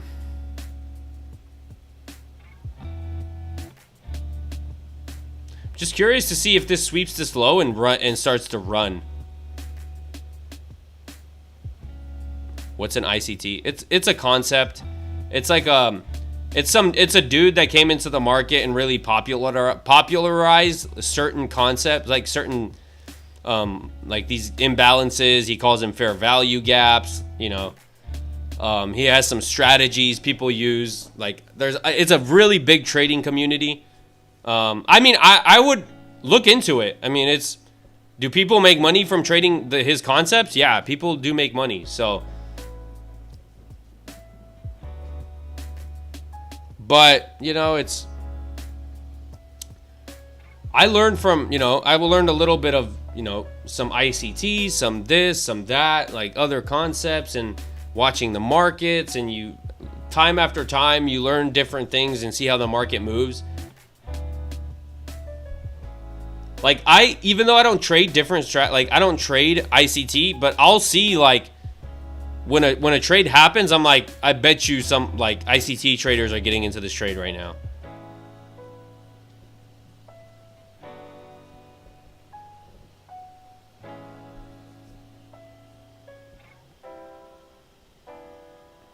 I'm just curious to see if this thing takes out the lows and rips, or is this going to be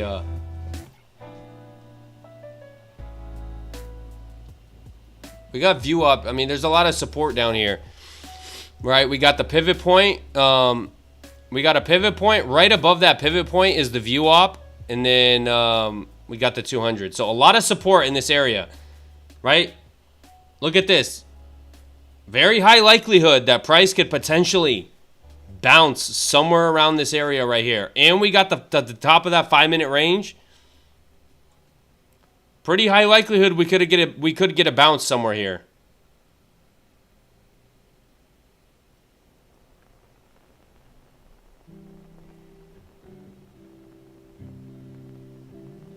Yeah, no problem.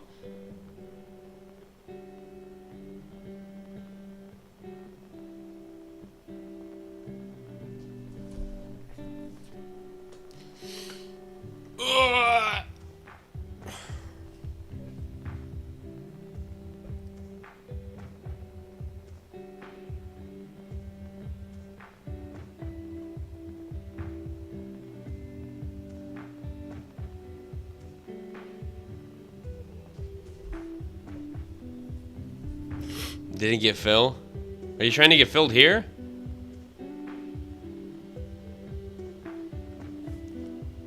I would wait. I mean, I like confirmations. Like if I see it where it could bounce, I like to have confirmations of it actually bouncing.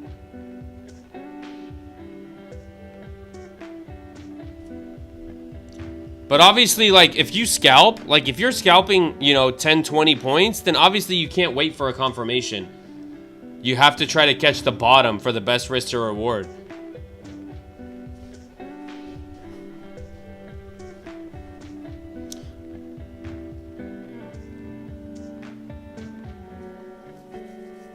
And that's why I try to get bigger moves, right? Because I allow for that confirmation to happen.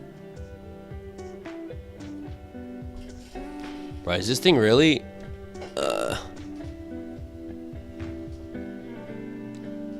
See if there's bounce happens here. I mean, it's...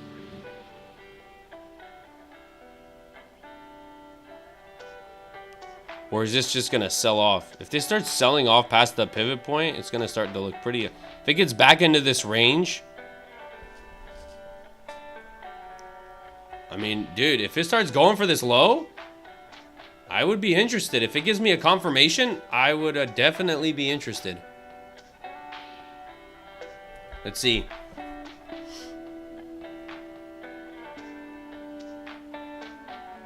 So crucial is if it doesn't bounce here, then it's gonna start. I think it's gonna start scaring a lot of. If it starts failing to bounce here, I feel like it starts scaring a lot of buyers, right?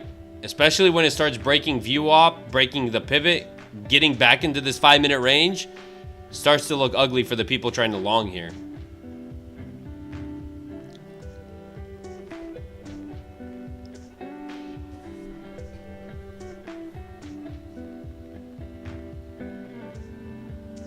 It's a crucial area. Like I said, if we get back into this 5-minute range, we could go for those lows, which that's what I want to see, right? I want to see those lows get hit. These lows down here.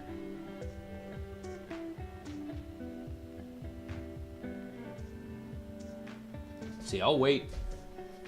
Hopefully I get it to by 11:30. If I can get a setup by 11:30.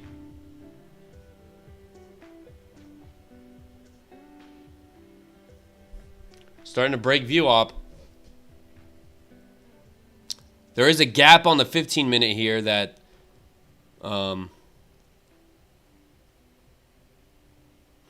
see what's looking on the 5-minute real quick. Yeah,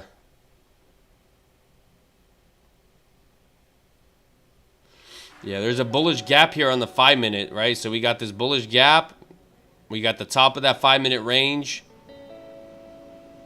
I personally, like I said, I personally want these lows. If we can come and take out these lows, 200-day right there, right, and start confirming an uptrend, I would be potentially interested, right? Because, yeah, I mean, there's a likelihood it could bounce there, but for me, if price comes down here, and then buyers step in aggressively, forming an imbalance in this range, I mean, that's kind of like my confirmation that I can, you know, take a long and try to get a good probability setup.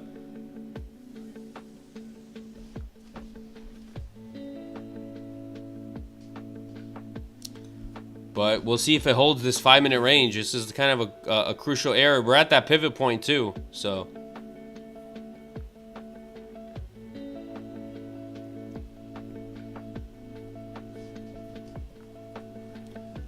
Will they hold it?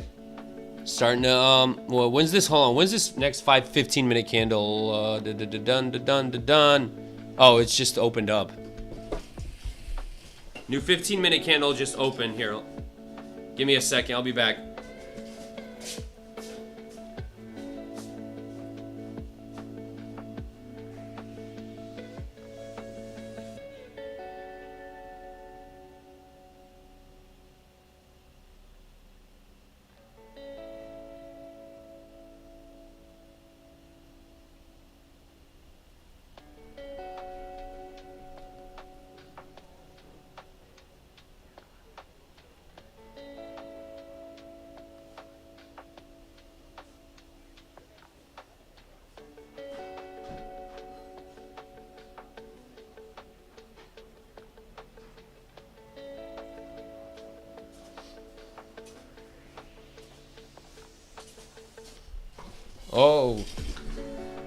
Oh snap. Starting to look ugly for the bulls. It's probably scaring a lot of bulls. Starting to look good for me though. So, right, if we can come down here, if we could potentially, right, this is the idea, take out these lows. Take out these lows, close below the lows, and then start pushing back into this range here. Push back into this range, forming a bullish gap to start trying to, you know, take a scalp, depending on where price action is at the time. That's kind of what I would like to see for my setup.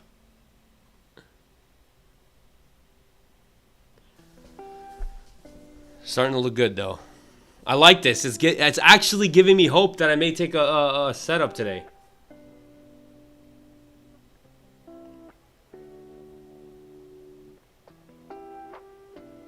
Government may shut down. There will be. When is that? When is that supposed to happen? I was about to say I highly doubt, but it's shut down before, so I can't say that. Well,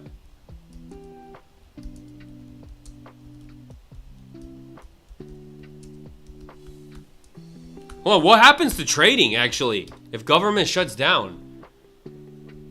Trading still continues, right? I don't remember if I've ever traded a government shutdown.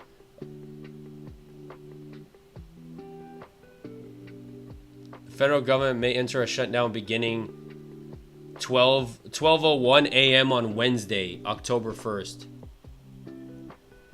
Bro, I gotta... So October 1st,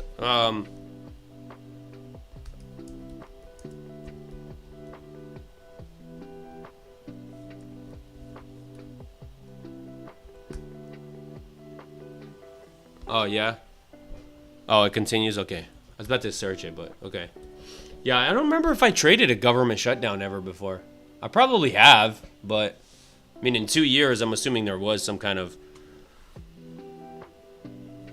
I don't know how it's gonna... I don't know if it's gonna affect the market, though. That's gonna be interesting.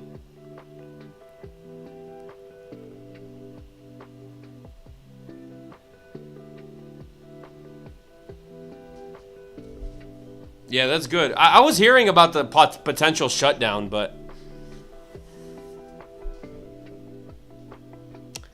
Yeah, you gotta be more on the news. If you hold longer term positions, like if you hold overnight positions and stuff like that, you gotta be more in tune with the news and all that. Like for me, I mean, I take 60-point moves, so it's like I'm not, you know, I don't really have to be too in tune with the news because it doesn't really matter too much for me because I'm in and out of a trade. But yeah, if you hold longer term trades, it's better to know.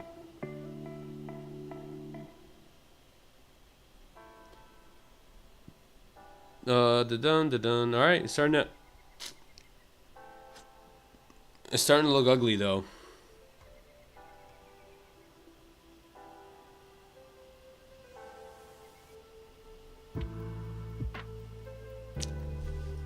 Day trades can be good.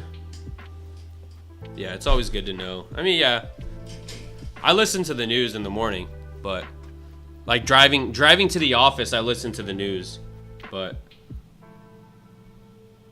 All right, rejection off the pivot. I'm hoping now, right? Now it's showing if this can reject. It's kind of making a little high, right? It's rejecting, so now we'll see. It's starting to look good. I like it. I like it.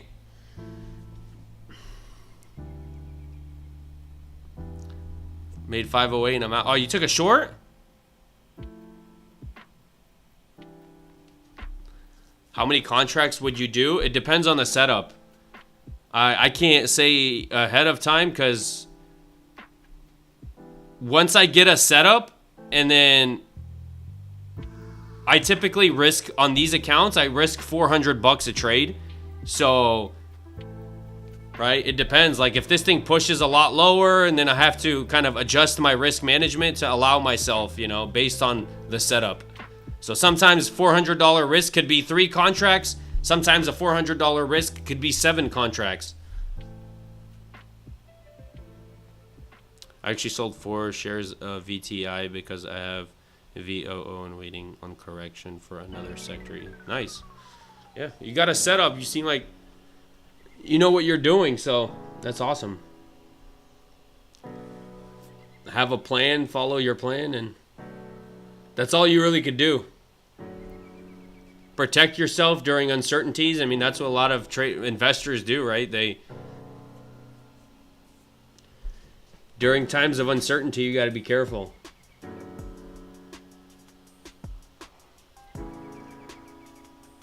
I try, not a pro. I mean, it's eventually. I mean, it's good. You seem like you have good risk management, which is, I mean, that's really good. That's crucial. Usually, you could tell if somebody knows when somebody's talking about trading, if they know about trading or not.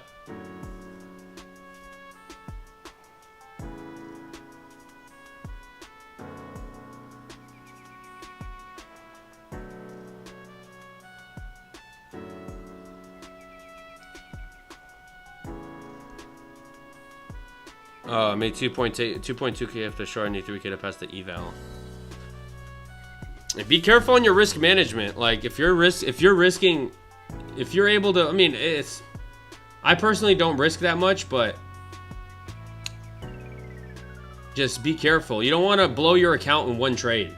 And this is me assuming that, like, if you made 2.2k, there's a possibility that you would have lost 2.2k too. So that's me assuming that. Unless you have some like crazy, you know, 1 to 10 risk to reward or something. But I'm just saying, be careful. You don't want to. Maybe evals, it's fine, right? I don't know your skill level or anything, but like, don't trade a funded account like that. I mean, you're just gonna one losing trade and you blow it. Just like, unless you have a bunch of money where you can reset and pass evals, and you know. If you have a bunch of money like some influencers, they blow accounts left and right. Because when they do get a payout, the payout's good, right? And it covers everything plus more. It just depends on your situation.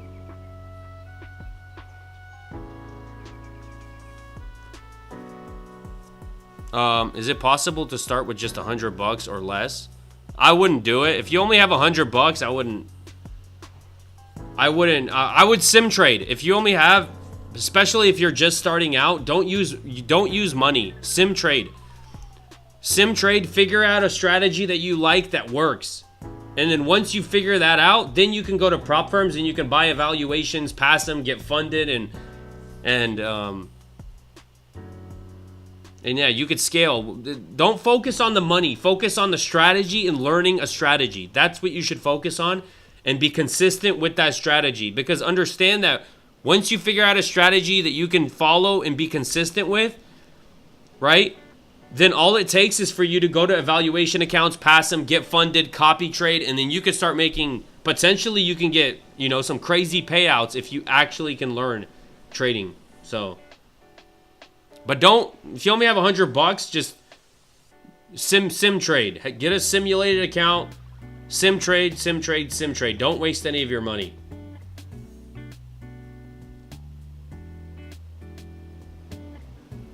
I'm trying to pass an eval, then aim for... Oh, okay. See, that's good. Yeah. I mean, there's nothing wrong with being aggressive with your evals if you're fine with blowing him in like one trade or whatever, you know.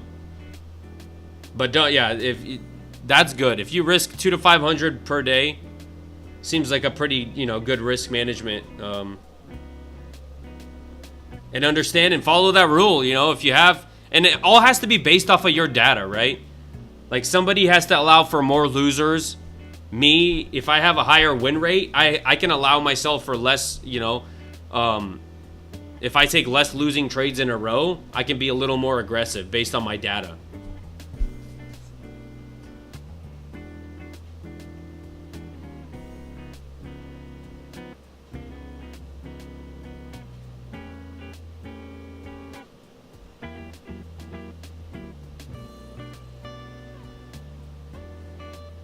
Oh, okay, 1.5. That's, yeah.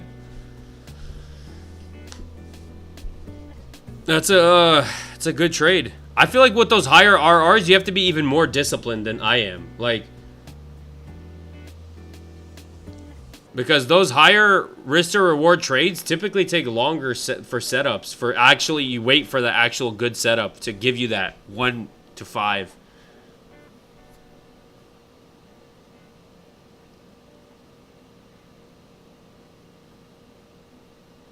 Thanks for being honest with new. Yeah, no problem. Yeah, I don't want people to waste their money. Don't buy course. I mean, there's so much free content on YouTube. You know, like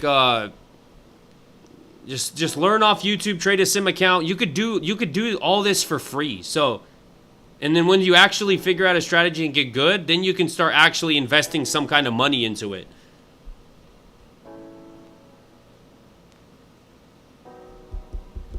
Wanted to take profit at Asia highs, but I was playing it safe and took profit at 2.2. Yeah, that's good. Yeah, that's better be safe than sorry. I mean, they could have bounced there for sure, so it's like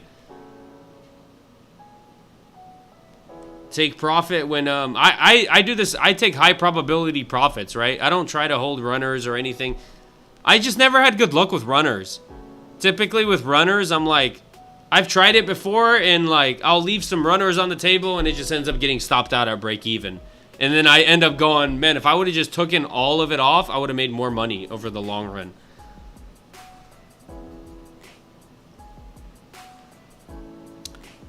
I've been studying and backtesting about 8 hours a day for 4 months. Dang.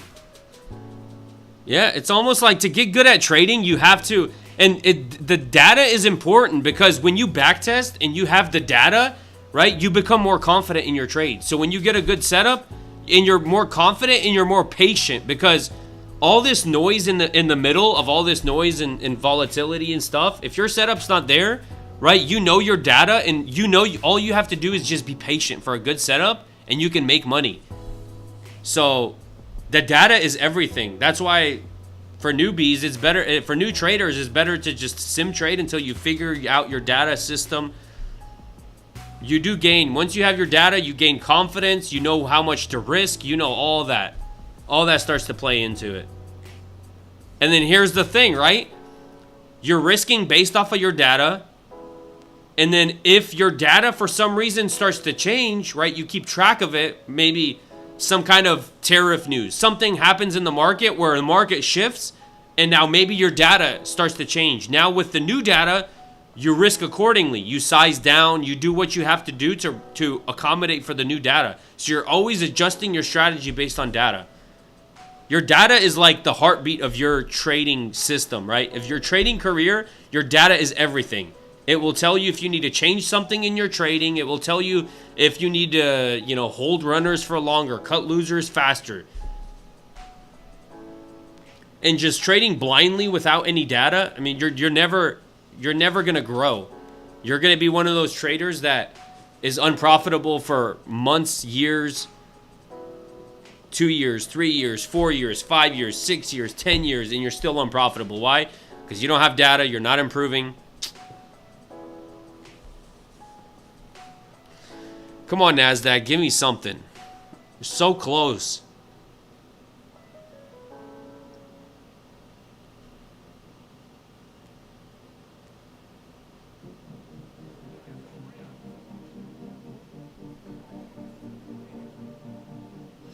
If we're disciplined and lock myself out until tomorrow after I took profits, yeah, that's a good. It's a good. You should always have, me personally too. If I typically take a good trade and I make money for the day, I'll typically be like, for me to take another trade, it has to be a good setup. But like 90% of the time, once I take a winning trade, I'm done for the day. I walk away, right? I lock it in, I walk away, and I come back. Especially for people that are patient for setups. Once you get a setup, right, and you have a winning trade, typically you have to wait for another setup. So, and by the time your mental's like, you're already fatigued mentally, sitting and looking at the chart.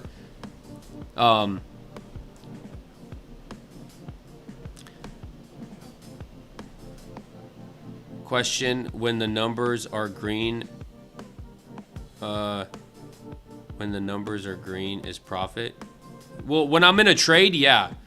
If I get into a trade, and I'm in the green, the numbers turn green, and then when I'm losing, when it's below, when the numbers are red, I'm losing money. When the numbers are green, I'm making money. Whether it's a short or a long.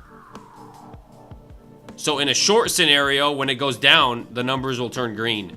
When it goes up above my price, the numbers will turn red, even though it's going up because I'm in a short. What platform? Ninja Trader. Like the most Ninja Trader is the most popular futures brokerage pretty much out there. It's like one of the most popular.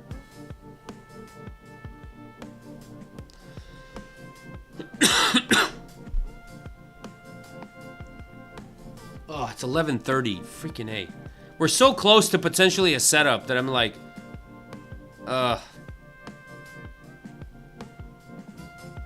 Can you link all accounts to that? Yeah. So I have like, it's a little more on the complicated side. There's YouTube videos of how I figured it out, but like I have NinjaTrader. So with prop firms, right? You have a Rhythmic account and you have Tradeovate accounts. Two types of different accounts, Rhythmic and Tradeovate, right? So like with Apex, I have a Rhythmic account, data connection. So like, because I copy trade, right? I'm only allowed one Rhythmic data connection on Apex, on a freaking NinjaTrader. On NinjaTrader, you're only allowed one Rhythmic data connection. So I have a Rhythmic data connection, and then with my Take Profit Trader accounts, I have a Tradeovate connection that I have linked to it. So there's two different connections to one brokerage, and then two different connections for two different prop firms. And then I copy trade my Apex. I have a copy trader where I copy trade all those accounts. I'm pretty sure you can have more than one Tradeovate connection. So I think you can have one Rhythmic connection and then multiple Tradeovate connections, from what I know, right? How did you get interested in futures? It was kind of a progression, right? I started trading, originally I started with penny stocks. Kind of shifted from penny stocks, I shifted to trading options. And then from options, I shifted into futures. I heard about futures a long time ago with prop firms. And I got really interested in futures because I used to, like I said, I used to trade options, which were my own money and everything. And this is when I was learning, right? So, and then when I learned that an option, like with futures, there are prop firms and you can buy evaluations, pass them, get payouts. That got me really like, a lot of people started, kind of getting into futures, and I tried it. And ever since I tried futures and I went to futures, I never went back to options. So there's just a lot of opportunities. Like when you actually can learn trading with prop firms and futures, I mean, people have gotten 400, 600, over $1 million in payouts with prop firms. So like, right, the potential is freaking wild. Like, it's a skill set, discipline set.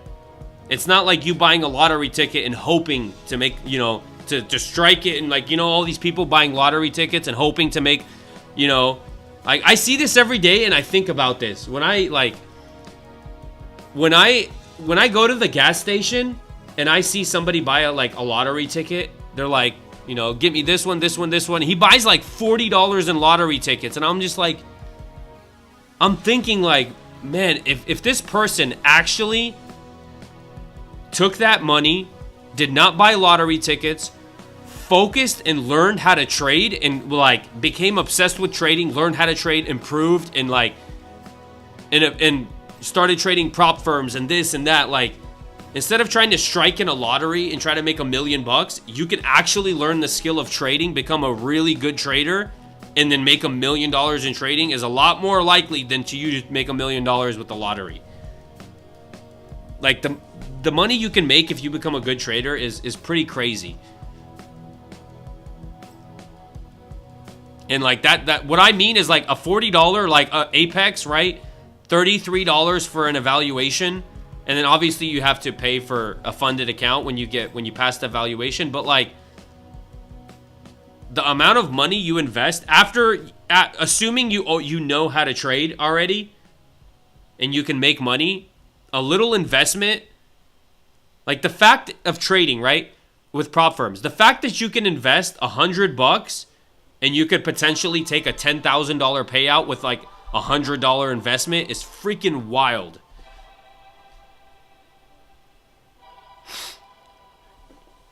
Yeah, seeing people get 10K plus a month is crazy.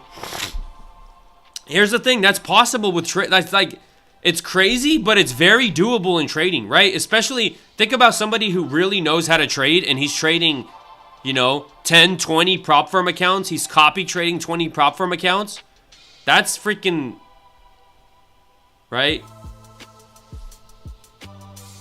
That's thousands of dollars a day in profit by copy trading 20 accounts. So it's like, that's him just, and that's him being conservative. If you go very aggressive on 20 accounts, which I don't recommend, but like, that's how people get million dollar payouts. They're so confident in their system that they know how aggressive to get in those accounts. Versus, like, if I know, right? For example, if I have a year's worth of data, or even, let's just say even 6 months worth of data in my strategy, and I don't take more than, say, 3 losing trades in a row, I can size according, knowing that my data shows me that I don't take more than 3 losing trades in a row. So I can be more aggressive than most people because based off of my data, right? I don't take more than 3 losing trades in a row, so I allow myself a little more wiggle room. And that's how you can be aggressive, because you're confident in your system. That was my motivation. I hope I can get a 10K month, a few more months, or maybe a year or two. Yeah, my goal in trading, and this is why I'm so patient and disciplined to taking good trade setups. My goal in trading is to get to eventually. Now, obviously, I don't know, like, if I'll get there in 2 years, next year. I don't know when I'll get there. Hopefully, I'll get there next year. But as long as I can keep doing what I'm doing and stay disciplined, right, to taking good setups, my goal is to get to like 30 accounts copy traded, right? So 20 accounts with Apex, 5 accounts with Take Profit Trader, and then 5 accounts with Tradeify. That would get me to 30 accounts. That's my goal, to get copy trading 30 accounts. If I can copy trade 30 accounts and I can take, you know, $400 risk, let's say my data allows me to take a $400 risk per trade, times, right, 30 accounts, that's a $12,000 day. Even if I take 2 trades a week, right? Say I'm conservative and I take only 2 trades a week, right? That's $96,000 a month with 2 trades a week. Like, that's doable. That's not like, if you actually have a system and you can follow and your system is proven to be profitable, that's doable. Like $100,000 a month is doable with prop firms.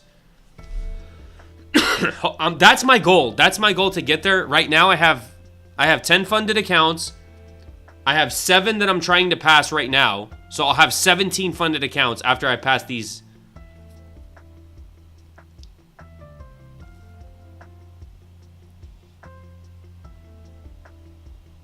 Yeah, and that's the thing. It's like, once you get to that level, you can actually make crazy money and not even risk a lot.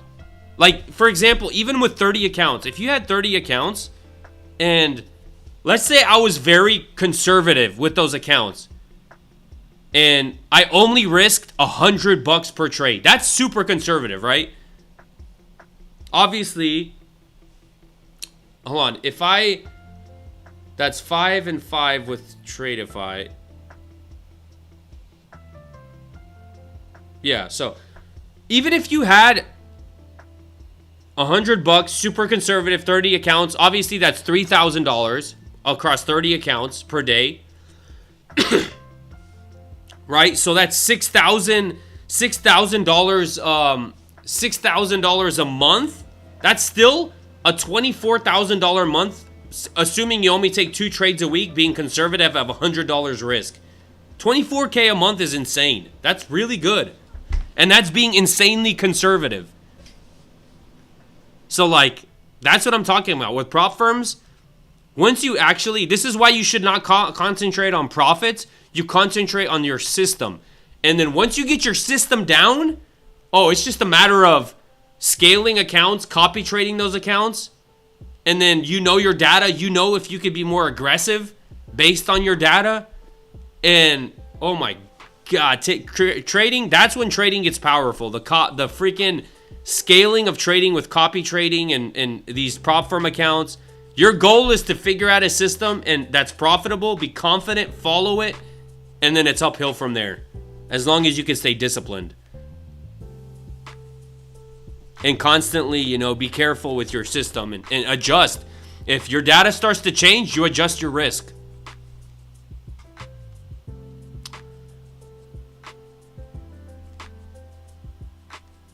Even 10K a month, dude, even like people, here's the thing, like people think, you know, with all these influencers, Lambos and freaking this and that, most people would be fine with making 5K a month off of trading, right? Most people would be fine with making $4,000 a month in trading. If trading can replace your job, which I don't think it should really replace your job, but that's a different topic. But like, even 4K a month in trading is really good. And that's very doable with prop firm accounts. That's insanely doable.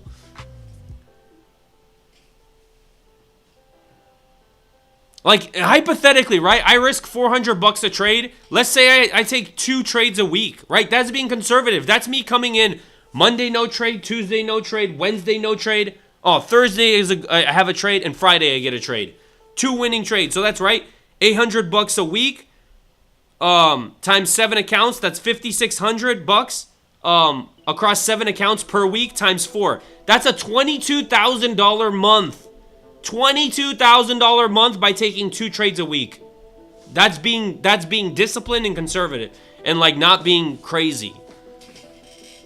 $22,000 a week. If I get to that level, if you take 1 trade per month, you're still assuming you're past the buffer zone, you could take a $5,000 payout with one trade per month, with like being pretty much break even all month, still $5,000.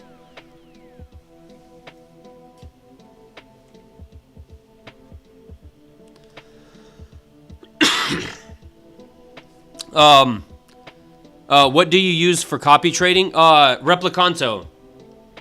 Replicanto, you have to pay for it. Like, there are free things, but Replicanto is a very good copy trader. I've been using it ever since. Like, I've been using it for a long time, and I never have issues with it.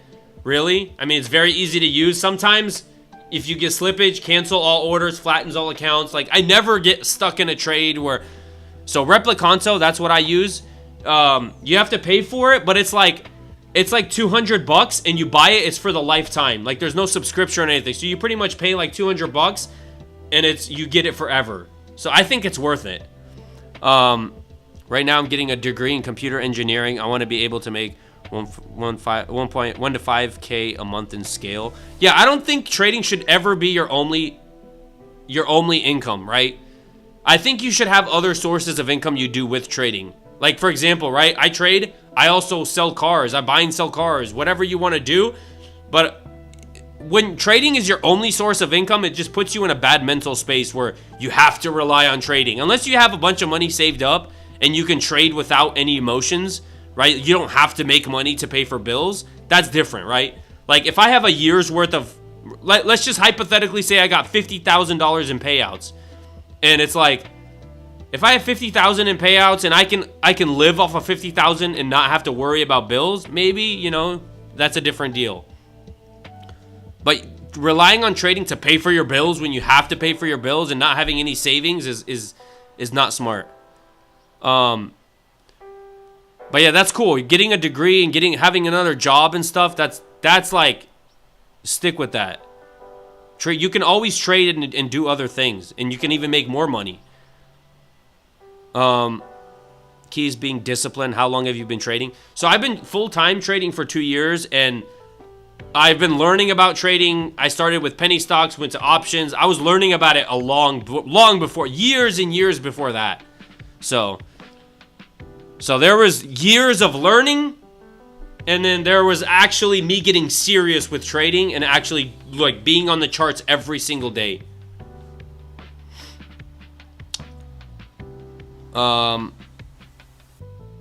Buying setup. I was looking for a closure up below this range. We never got the closure. Where can I see Replicanto? You can type in on Google, type in Replicanto copy trader, and then it should pop up. And then pretty much when you buy it, they give you a thing that you can put into, like, if you have NinjaTrader, you put into NinjaTrader, and you download the copy trader to NinjaTrader once you buy it. But yeah, if you type in Replicanto copy trader into Google, you should be able to find it.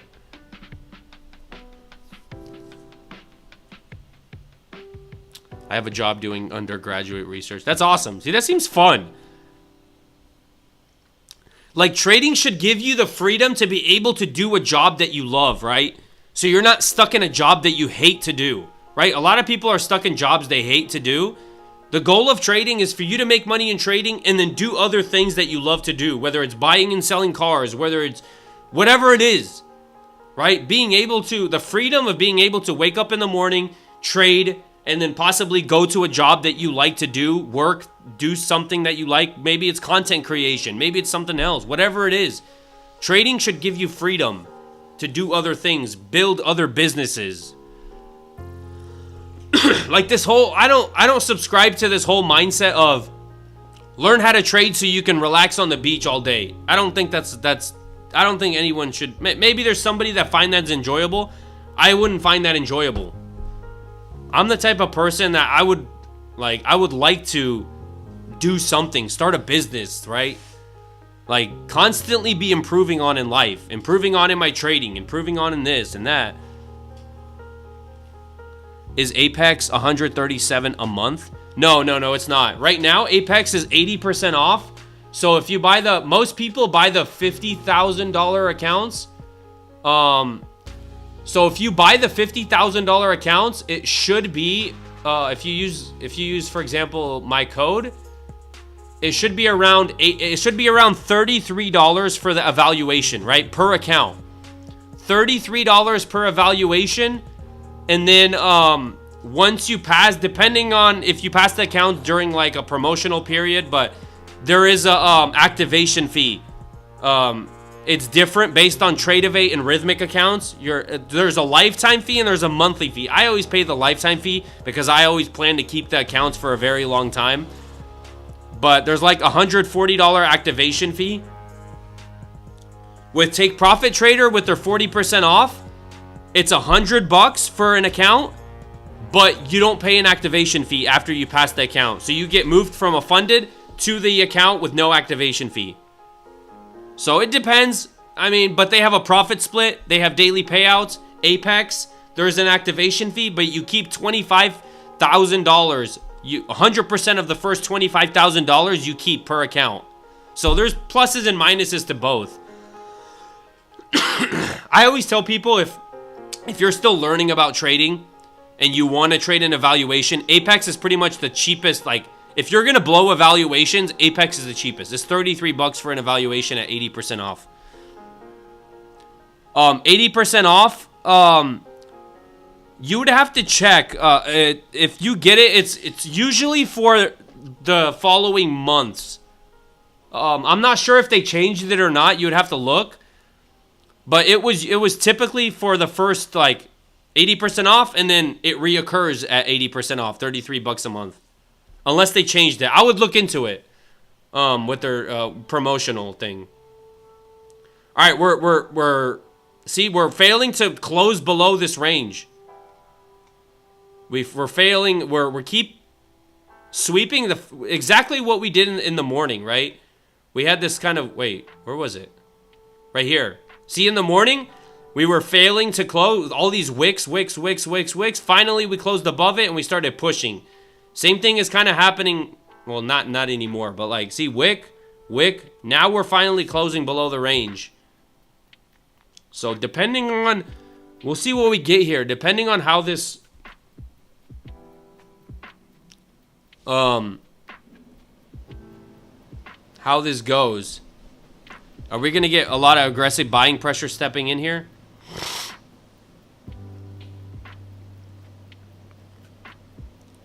But yeah, every prop firm has its like pluses and minuses. I mean, Apex is good for beginners and Apex is good for experienced traders, right? especially experienced traders, 20 accounts, if you can get to that level, the scalability is wild. All right, I'm going to hop off at 12 o'clock. I mean, I've been live for, holy crap. I've been live for almost 2.5 hours, so.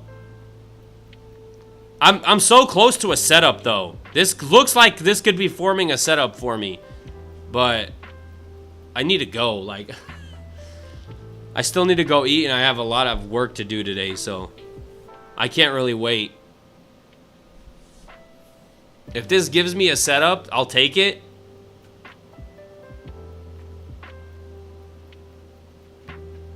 Pretty much what I'm looking for is aggressive buying pressure, leaving behind a bullish gap. That's what I'm looking for. Now that we close below this range, if buyers step in, kind of leave a bullish gap, that kind of gives me a confirmation that we could potentially start going to the next level of liquidity. Maybe up here with a pivot point. Again, right? Like I was talking before, these pivot points, right? If I was to get into a long, I would maybe have my take profit somewhere like below that pivot point, because I know it could reject off of here. So if I was to take a long, I would probably try to take profits at like that 880 level here, right? If that risk to reward makes sense to take that profit.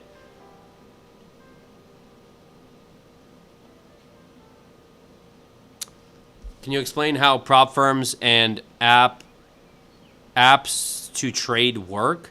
So the way prop firms work is you have two different data providers. You have Rhythmic and you have Tradeovate. Based on which one you use, I mean, for example, I use Rhythmic, and I use Tradeovate too, actually. So I use both, but like I use Ninja Trader as my brokerage, right? So you have a brokerage platform that you use. I use Ninja Trader. Then you have like the data providers, which are Rhythmic and Tradeovate. So the data providers provide the data, you link them up to your brokerage, and then you're able to take prop firm trades. So then you have a dashboard. Every prop firm has its own dashboard, and you're able to take trades, and you can go on your dashboard and see how much money you made today, how much money you lost today, and all the data is on there. So that's kind of the basic of how it works. You have prop firms that use data providers that use brokerages. So all of it is like linked together to be able to trade on prop firms.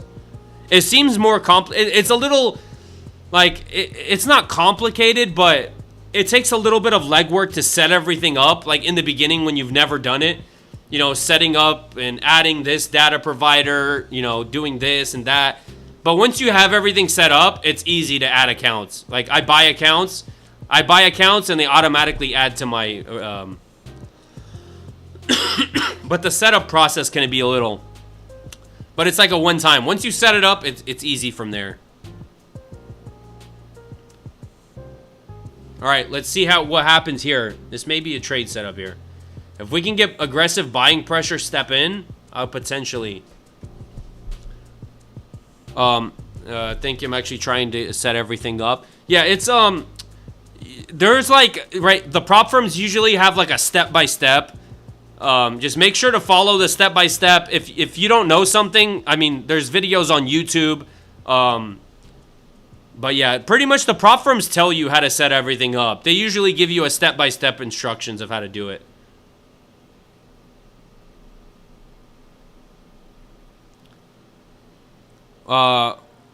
Why there is not one integrated for all requirements? I mean, I'm not sure. There's just different data providers. You have Tradeovate, Rhythmic. There's different. It's two different, completely different companies, right? So.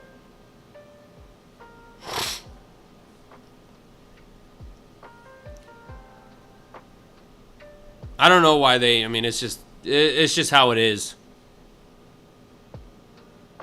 I don't know all the little intricate details of everything, but all right, what time is it? All right, I'm gonna wait for like 3 more minutes. If we don't get a setup, it's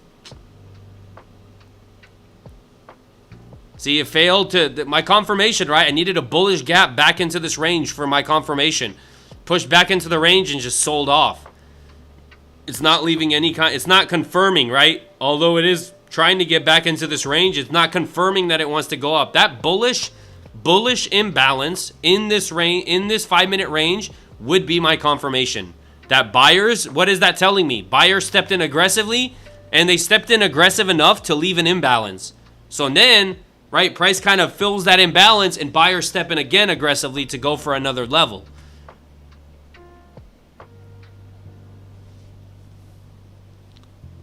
Possible business proposition, a software that integrates all tools.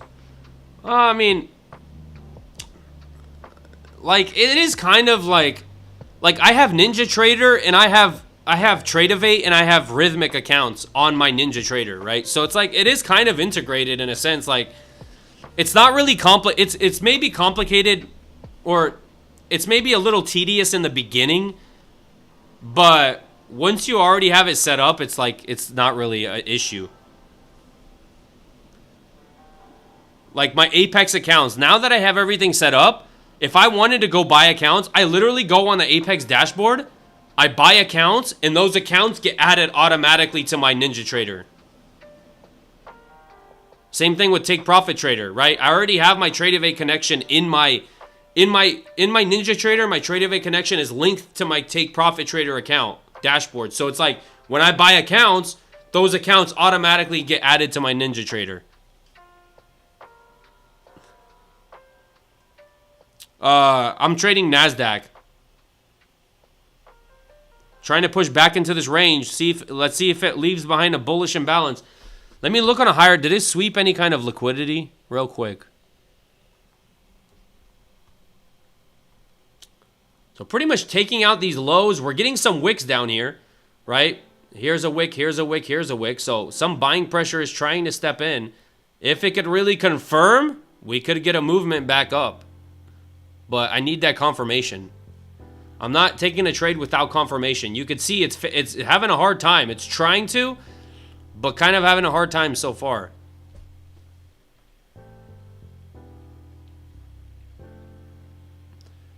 Yeah, I'm convinced all traders are the Wish used car salesman, all broke or wouldn't need to stream.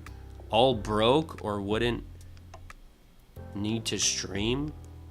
I mean, I'm not, you think I'm like making some crazy money off of like going live? I don't have anything to sell you. I'm a pretty horrible used car salesman if I have nothing to sell you. I don't have a Discord to sell you. I don't have a course to sell you. I don't have anything. There is nothing you can buy from me in terms of trading. So I'm a pretty horrible used car salesman. The only thing that you can actually do to help me out and I can make money from live streaming is if you use my affiliate code. I do get some money from it. But I don't make, like, the affiliate codes, I don't make the kind of money, like, it's not even close to being even able to make a living off of. It's like, you know, I appreciate it. I do make some money, but if you multiply the hours that I put in versus the money I get, it's not really good. All right, here we go. We may be getting some. I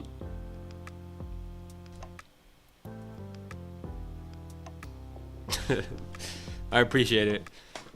I think he just assumes that I'm like selling a Discord or a course. I don't have a course, Discord, nothing. And it makes it easier because if there's some kind of scammers that come out and try to get you to send them money or buy a course or something, it's not me. I don't have a course, no Discord, no nothing. So if somebody's asking you for money, it's not me. Like I said, affiliate code, and I appreciate everyone using my affiliate code. I really do appreciate it, right? Because I mean, I don't have to go live. I could just, I enjoy going live. I really do. I go live because I enjoy it.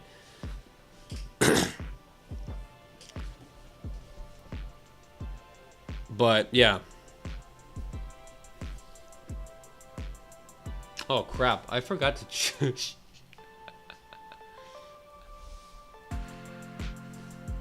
So still failing to, man. All right, I think this is it helps me a lot when you're live. It actually, surprising enough, it actually going live, to be honest with you, helped me in my trading. I've seen my trading improve crazy when I went live.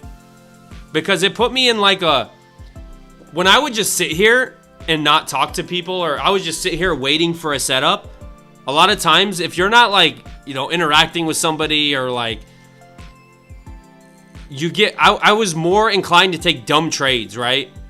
Because I would get so impatient because I would just be sitting here waiting and I would take dumb trades. But me going live, it helps me, like, you know, answer questions. I help people out, and I'm able to be disciplined and patient for good setups.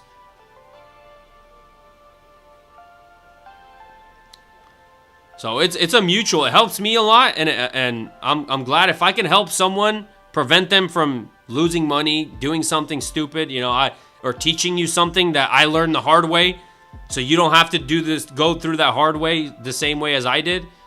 I mean, that's a W for me. I'm just here. I'm here, just ticked off, not related to anything here, just listening. Ticked off? Why are you ticked off? What is a setup? A setup is pretty much your trading strategy. So what you look for. So everyone has a trading, like a strategy, their own trading strategy, and a setup is when your trading strategy starts to play out for a setup to take a position in the market, right? To put risk on in the market. Like I said, I was looking for, right? I would have went into a trade if buyers stepped in aggressive enough, leaving an imbalance, that would have been my entry.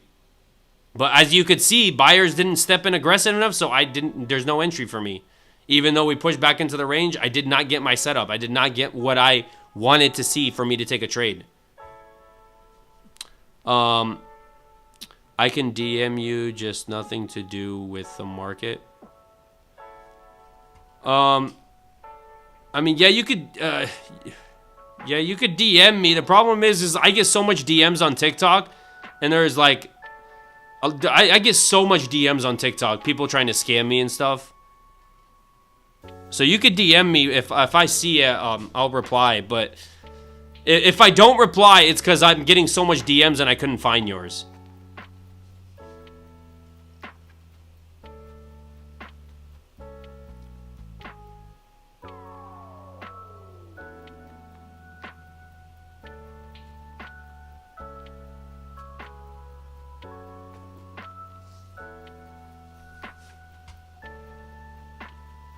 Is it possible to trade it with a... No, it's not.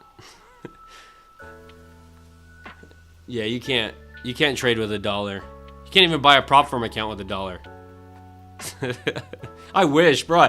If I could make money with $1 in trading, the leverage, holy crap.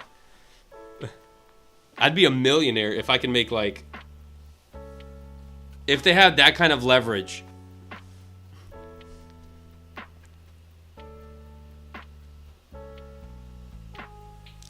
Money make money, yeah.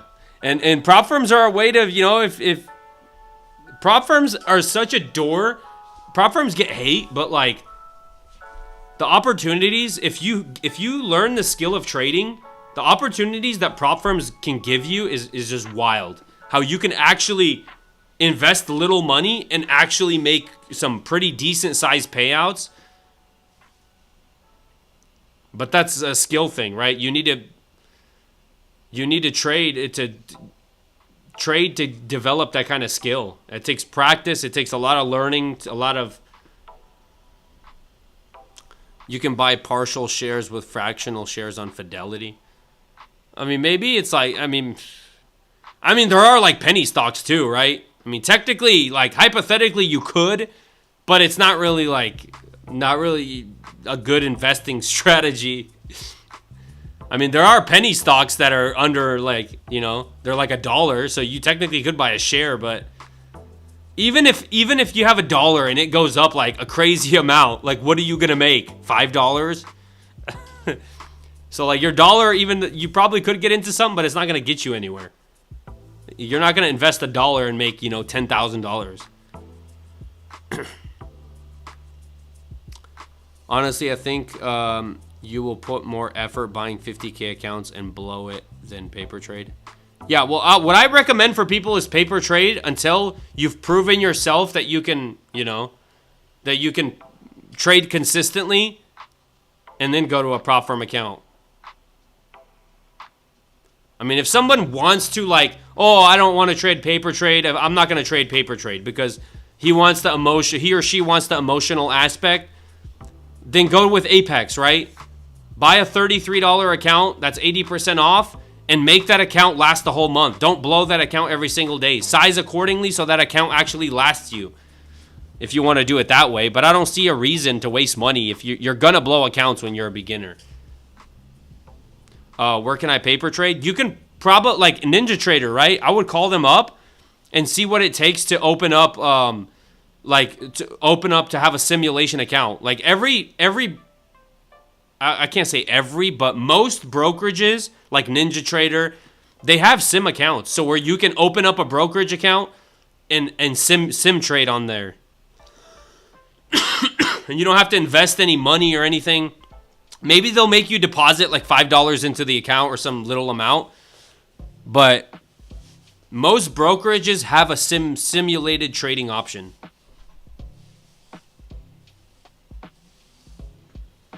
TradingView, yeah, or TradingView is popular too.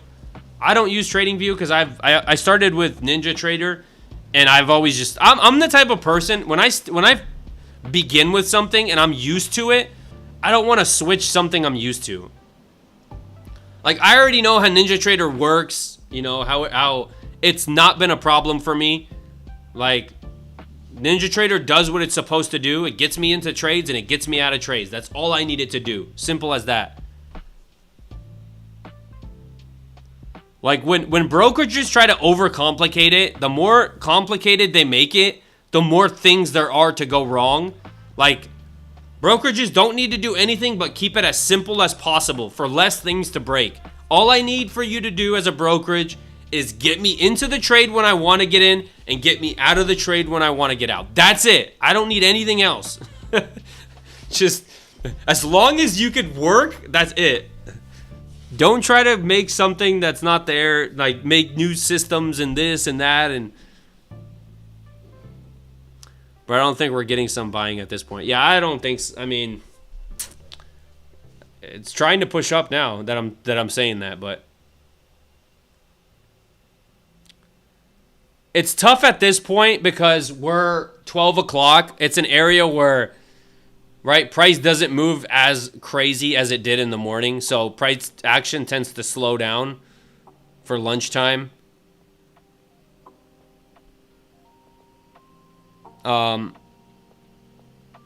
Yep, started anew and have all the statistics set up can be complex, but could we? Yeah, it could.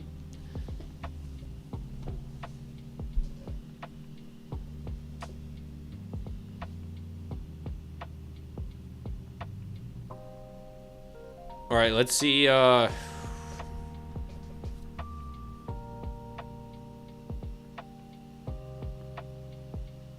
It's kind of starting to look a little interesting.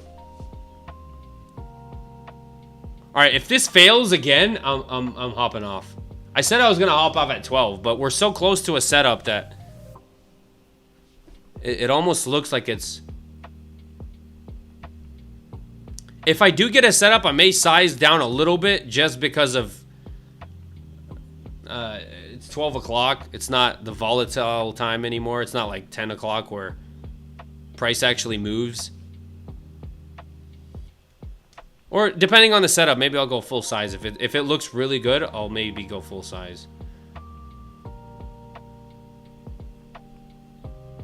Starting to look pretty decent. Hold on.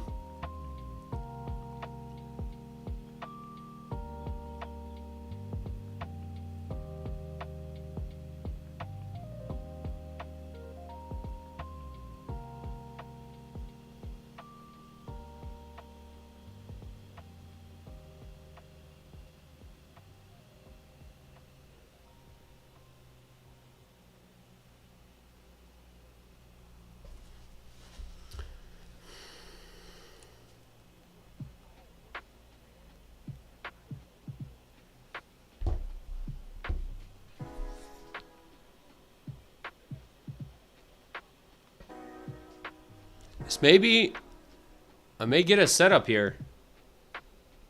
This thing can hold and don't.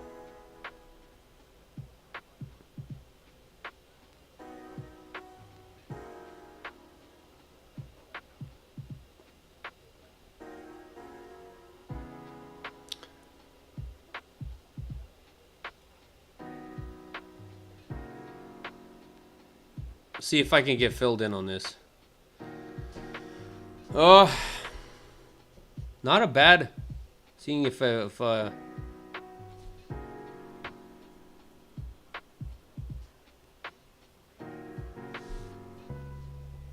don't freaking run without me. Oh my god. Dude, this is like the third time. I swear, I have to.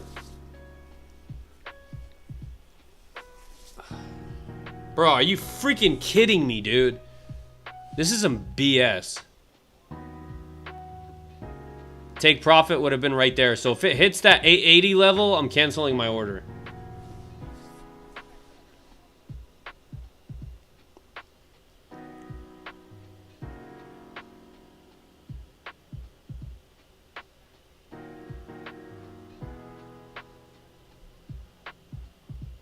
I wouldn't mess with it.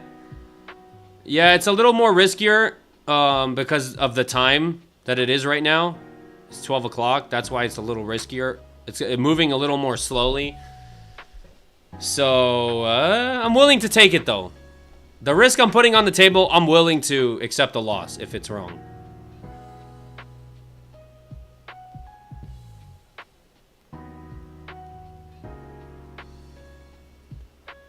I just don't want to get stuck in sideways like...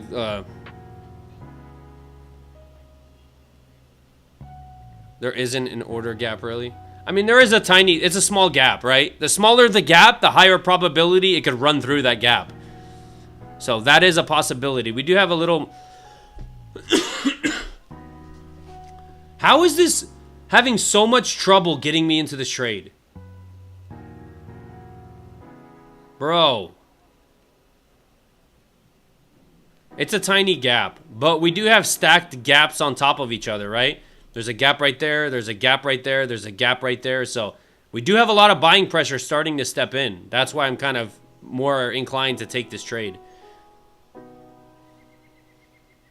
Yeah, and I'm buying at discount. This is a bottom. This is not me buying, you know. This is not me trying to long up here. I mean, if this ends up, if I miss this trade, I think I'm going to have to start changing my... When it's this close, I have to mark it in. My profit target would have been 880s. Right here, 880. So if it hits that 880 level, I'm canceling my limit order. I think in this kind of scenarios where price is that close, I have to mark it in. Because this is BS. This is such BS where it just leaves me. This is like the third time it's done this. Where price has come so close and just left without me.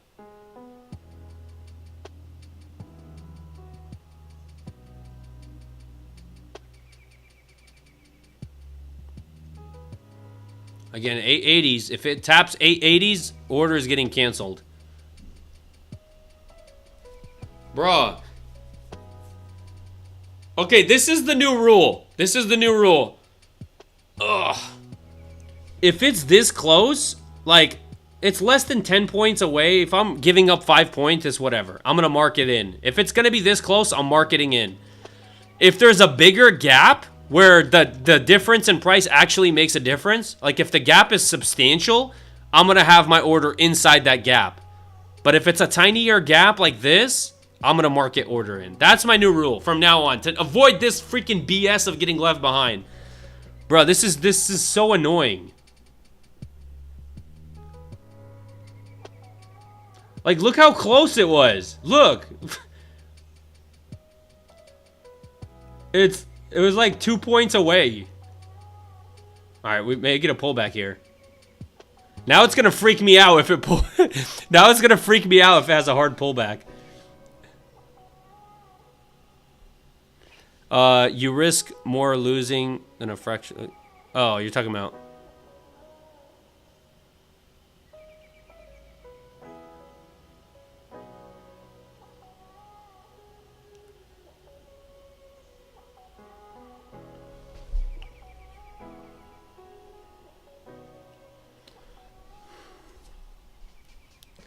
Man, I need to get my glasses.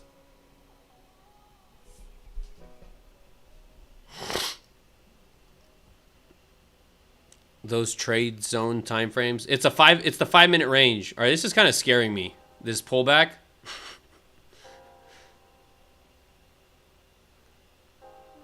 As soon as I get filled in, I'm putting my stop order in. All right, I'm in. Stops are getting placed below the lows. So sell stop market. That's the first thing that gets placed. Now I can kind of. Is he just gonna stop me out? And then we got. Hold on.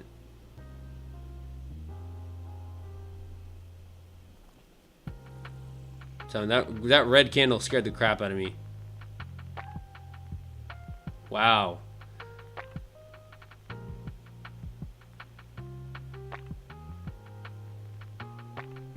I gotta stop trading after 11.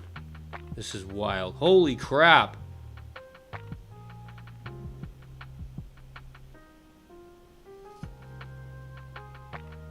Come on, buyers.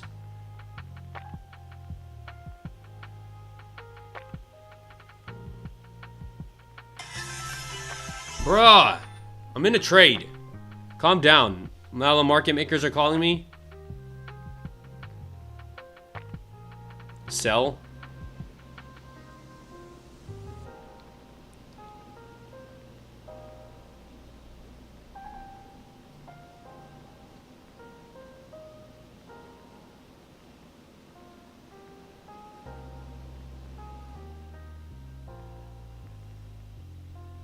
Come on.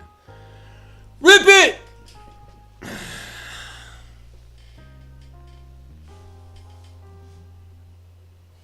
It took out an internal liquidity. So it took out this internal high and then dumped, which was a risk I was willing to take. Rip it! Look how close it came to freaking my stop. Holy crap!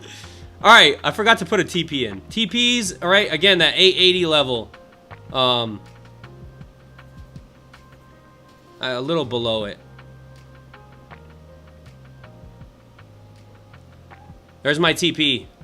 Right? Like I said, for those of you asking, pivot point 200, I use them as if I'm in a trade. I understand price could reverse off of there.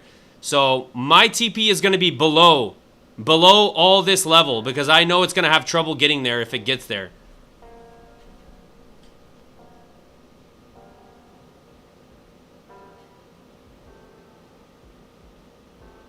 Yeah, edged the hell out of me, dude. Look at this. Bro, look how close it was to stopping me out. That's called good risk management. I had my stop in. I had my stop in at the perfect area. That's why it's important to have a stop in at the right area and not just random stops.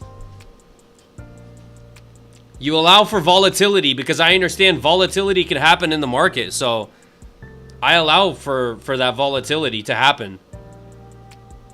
All right, now it needs to move and not reject off of here and end up just stopping me out anyways. I got buy set after that little high break. I'm not in yet. I hope it gets there. That's like my sell. My sell order is there. Be careful because we have view up, pivot point. There's a lot of resistance up in this area, so it makes it a little more difficult of a trade, right? It's gonna have some trouble when it gets to this high. It could break through it, but you know it's gonna have trouble there. Oh, come on, don't do this to me, NASDAQ. No, don't do this. There's not enough buying stepping in. Come on. This is why I don't like trading after 11. Is we don't get the freaking buyers. Oh crap. No. Okay, it may actually hold this as support. So this old resistance holding as new support. There's a tiny bullish imbalance right there too that it's holding, right? See this little tiny bullish imbalance? We got to break through this high. Once we get through this high, we're looking good. Come on, buyers. Rip it. Give it to me. Yeah, I'm in a buy. I'm in a long. Long. Big wicks on the 15-minute. 15-minute looks really good. Look at the 15-minute. I just hope it doesn't stop me out before it rips. Look at the 15-minute. Holy crap. Look at all those wicks at the 15-minute. So 15-minute is looking really good. Buyers are stepping in, but can they get the continuation?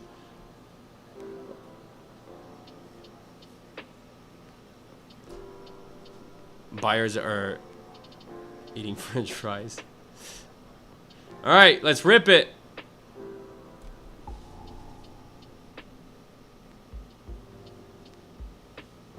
We gotta get, yes. Yes. Yes.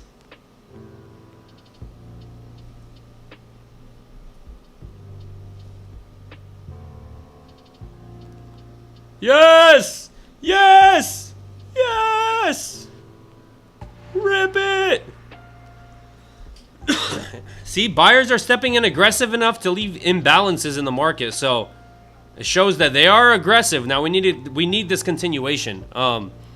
Appreciate the follow. Come on, NASDAQ. Come on. Give me my lunch money. Give me my lunch money. Don't get too hyped until it inverses that third gap. Yeah, that's true. That is true. Once it inverses this last gap, we're looking way better. There's still a possibility it could reject off this gap. You ain't wrong. Crap!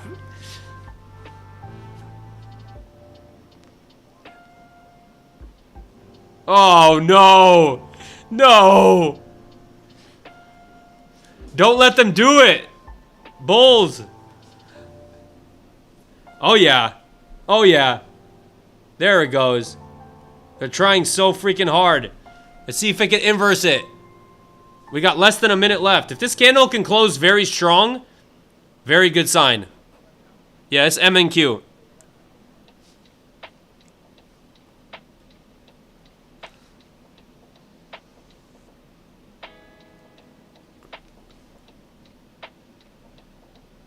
Yeah, it's nice. We could give each other advice, you know?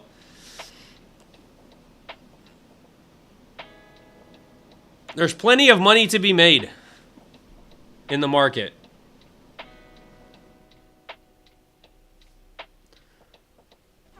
Yeah, I'm copy trading 7 accounts. So this $100 right here number is multiplied by 7 right now. So whatever you see in green, multiply it by 7. That's the total profit. All right, we need to get through that freaking imbalance.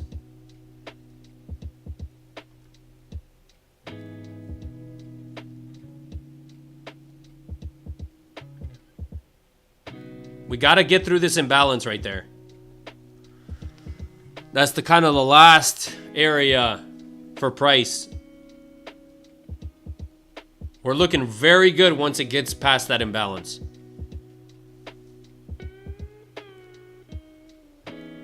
Ninja Trader, yeah. Ugh. This is why I don't like trading after 11, because you get this sideways. There's not the freaking momentum in the morning that you get at like 10 a.m. Right? You get that 10 a.m. momentum that's just like, bro, if this was 10 a.m., it would have went to my TP a long time ago. It takes forever to get to a certain level. Yeah, I typically try to stop at 11, but I was answering questions. I was kind of like, if I don't take a trade by 11 o'clock, I typically try to stop, but I stayed behind and I saw this setup, so I figured, why not? Why not?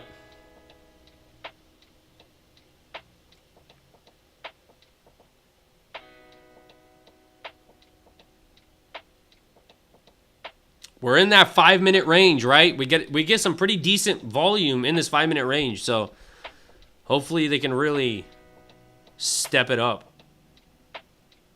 Come on. It's got to hold this as support.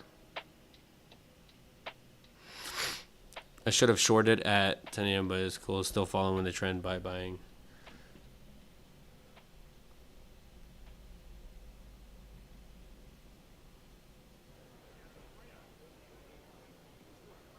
We need an explosion. Let's go. Through the freaking highs.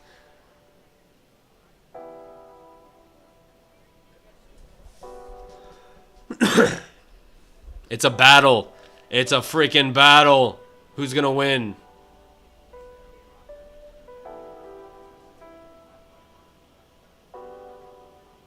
Exactly. It's that. This is why I don't like trading after. It wants to.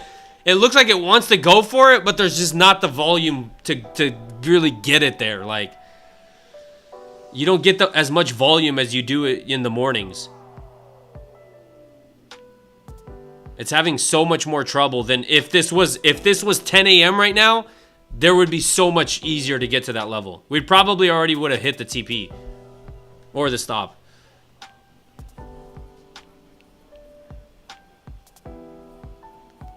Like, it wants it, but if they can't hold it up, if buyers can't hold it up, then it's gonna start to look ugly.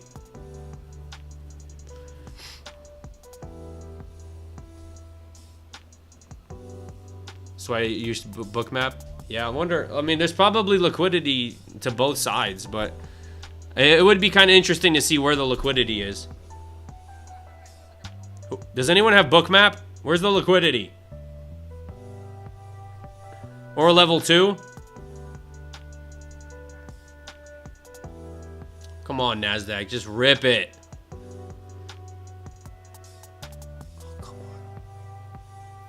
Come on. Please.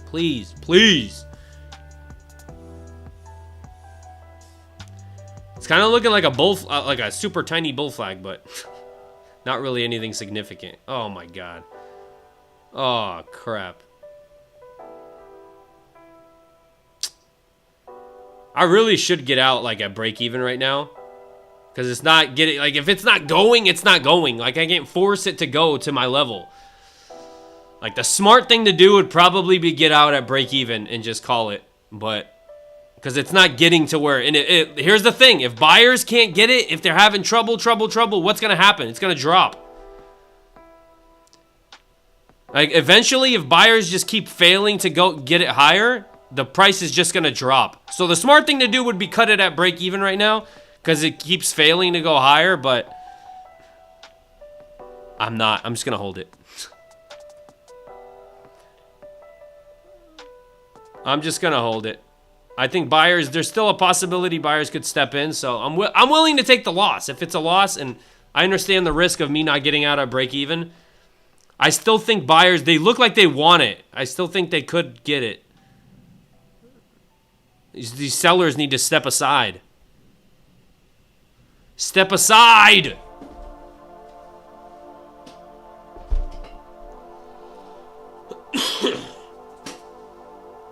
So you sit back and relax.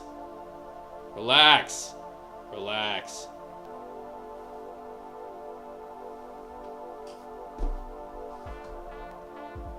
Lean back.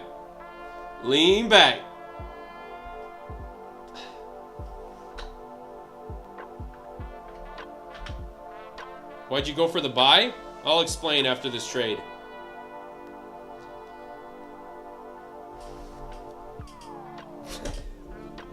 Everyone, start praying now.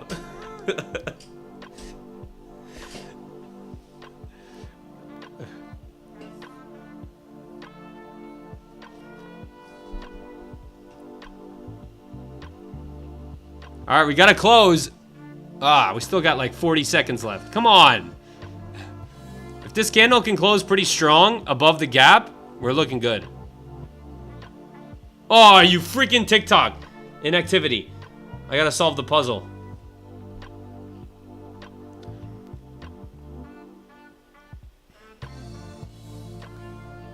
Crap.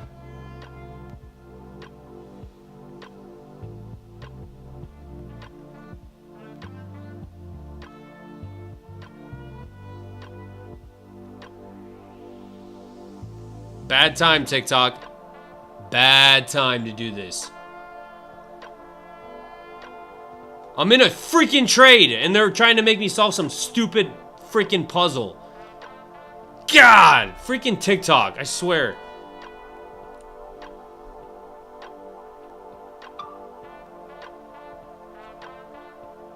Oh my god, dude. TikTok is... I don't even know what's going on right now.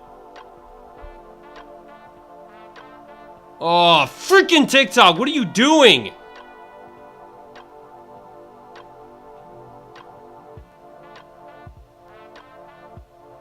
I swear, y'all are pissing me off. And it won't let me exit. I'm gonna be stuck in this trade. Oh, you freaking, I swear, I'm...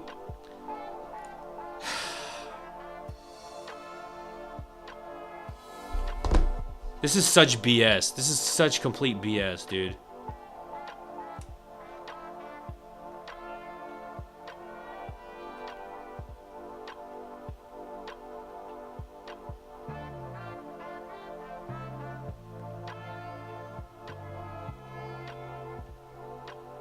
This is such BS. If I don't solve this by the time it hits my TP, I'm gonna need to... I can't cancel my order even. It won't let me exit out until... I may actually, Hold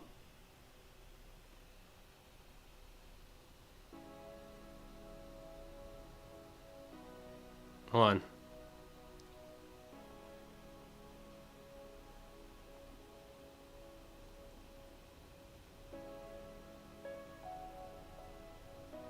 Give me a second, guys. Sorry. I usually have to, yeah, I have to refresh it, but then I have to exit my live. And if I exit the live, it's just like...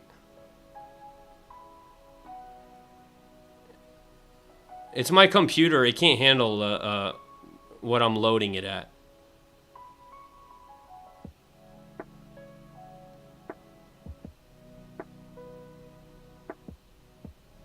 I think I got it. Hold on. I think I got it. I think I got it.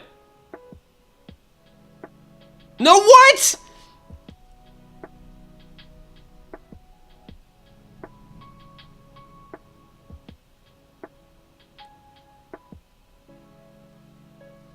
Bruh.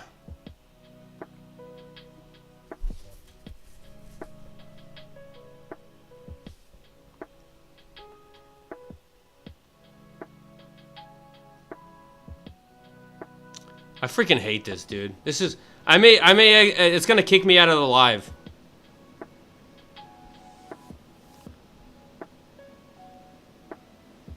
If I can't solve this in like 2-3 minutes, it's glitching. It's like, it's not allowing me to solve it.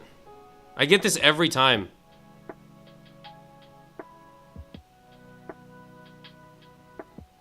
And obviously TikTok has to give me the puzzle when I'm in a trade. And freaking, I can't... Ah, stop calling me. And I can't freaking exit out of TikTok because...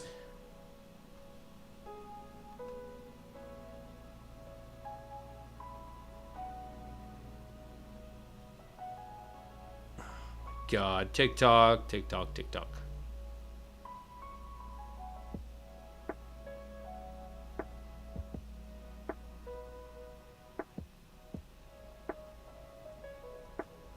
We're still...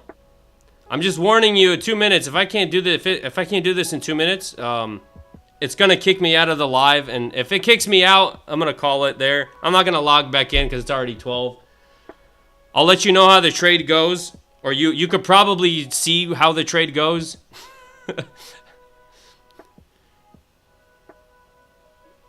I'm gonna hold it till TP or stop loss. So.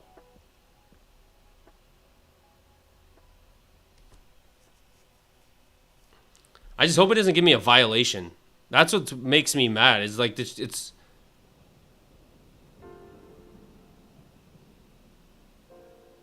not TikTok, it's my computer. I'm overloading my computer running the... This computer is not meant to be running this much. And TikTok is a big strain on this computer. But TikTok doesn't allow Apple. Like, I can't live stream on Apple, which is freaking ridiculous. This is so dumb.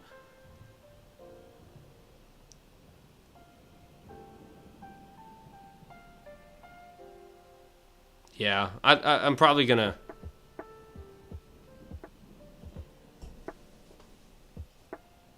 I got less than a minute left. It's probably gonna kick me out.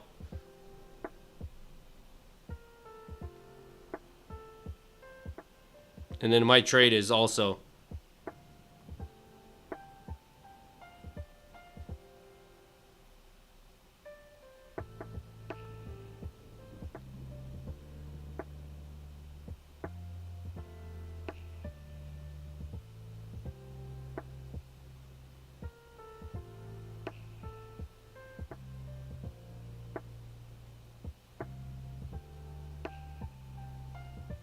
30 seconds left, and I got it. All right, we're good.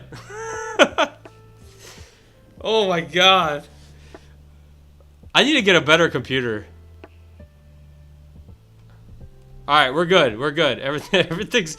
Bro, TikTok's making me more stressed out than the trade.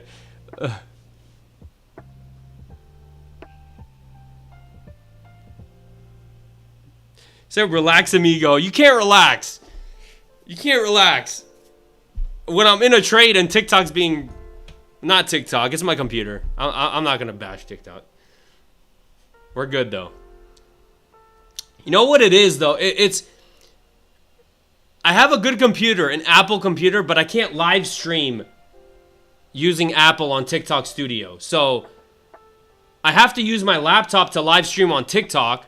And when I run TikTok Studio on my laptop and I run my brokerage... It overloads, it's too much for the computer. So when I have to solve the puzzle, I'm like trying to slide it and it just keeps glitching. It's very laggy. So it's like super, super hard to solve the puzzle. But we're good, we're good. It was just bad timing while I'm in a trade. Usually I can exit out of my brokerage and quickly solve the puzzle and log back in. But I don't want to exit out while I'm in a trade. All right. Now, NASDAQ. This is getting ridiculous. This is absolutely getting ridiculous. Yeah, I'm in a long. I got to stop trading after 11. This is not it. This little tiny sideways. This is what I was worried about, is getting stuck in sideways movement. Getting stuck in sideways chop is one of the worst things.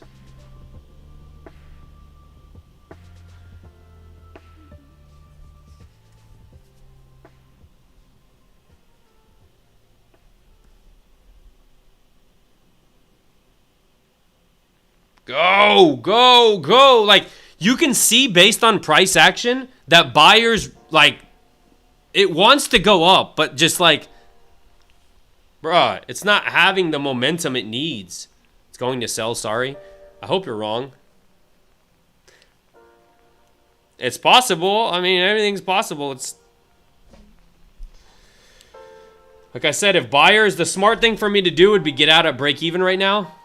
I'm up like $100 across 7 accounts. At some point, right, if buyers can't get it up, they keep trying, they keep trying, they keep trying, they keep trying, they can't do it. It's going to sell off at some point, right?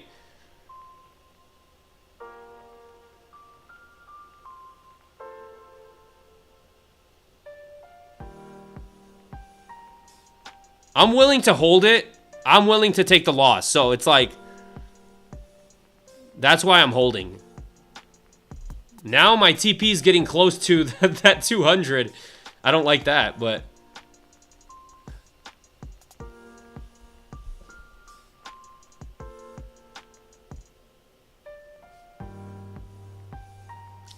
Go to break even? Yeah, I probably should.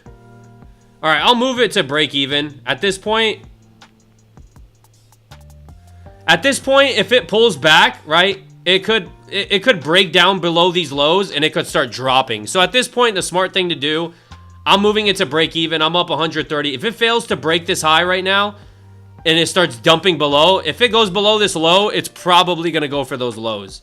So as structure starts to form, the smartest thing would do, put it break even.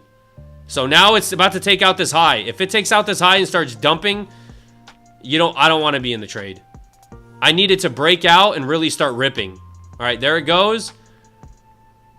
There it goes.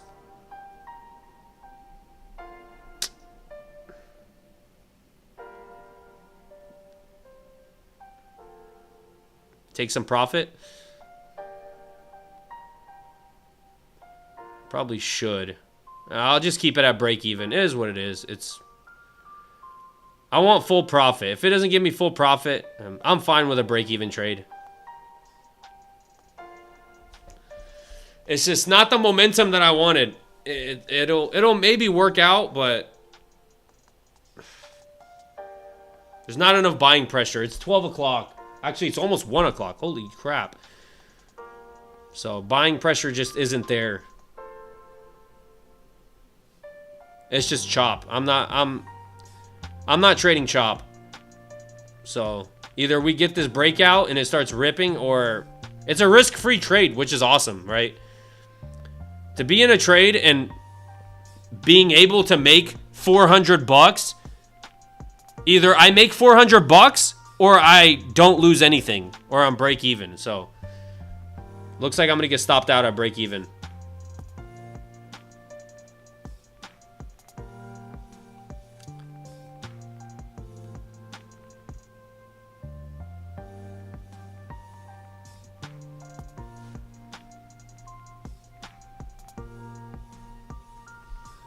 And looks like about to stop me out.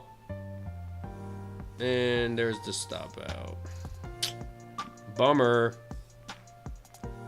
Bummer.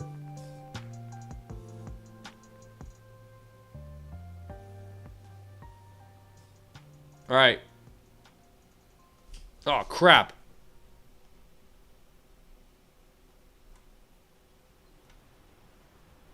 All right, yeah, I'm out. I'm out. So let's see if that was a good risk management. I'm gonna hold on. I'm gonna see if that was good risk management.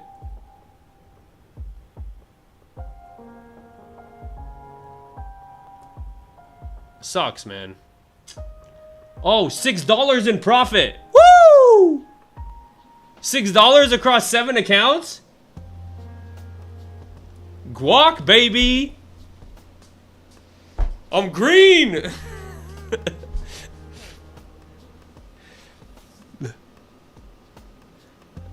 Better than an L? Yeah. Yeah, there was a couple things of, first of all, it's 12 o'clock. It's almost 1 o'clock, so the volume isn't there. Second of all, right, we're almost tapping into that 200-day, which is a big rejection area. The pivot point, another rejection area. Just, I understood that price could have a hard time getting there. I just, so I was hoping it could at least take out this high, fill me and then drop. That's what I was hoping for. But good risk management, I'm happy with that trade because I understood, right? Price action started to form. I understood if it started, it's double bottom. So I understood if it breaks down this low, it could really start dropping to the downside after breaking this low. So you can see after a break-even trade, I would have been down, right? Almost 200 bucks right now. So I think it's, at this point, I think it's going for that low. Maybe I'm wrong, but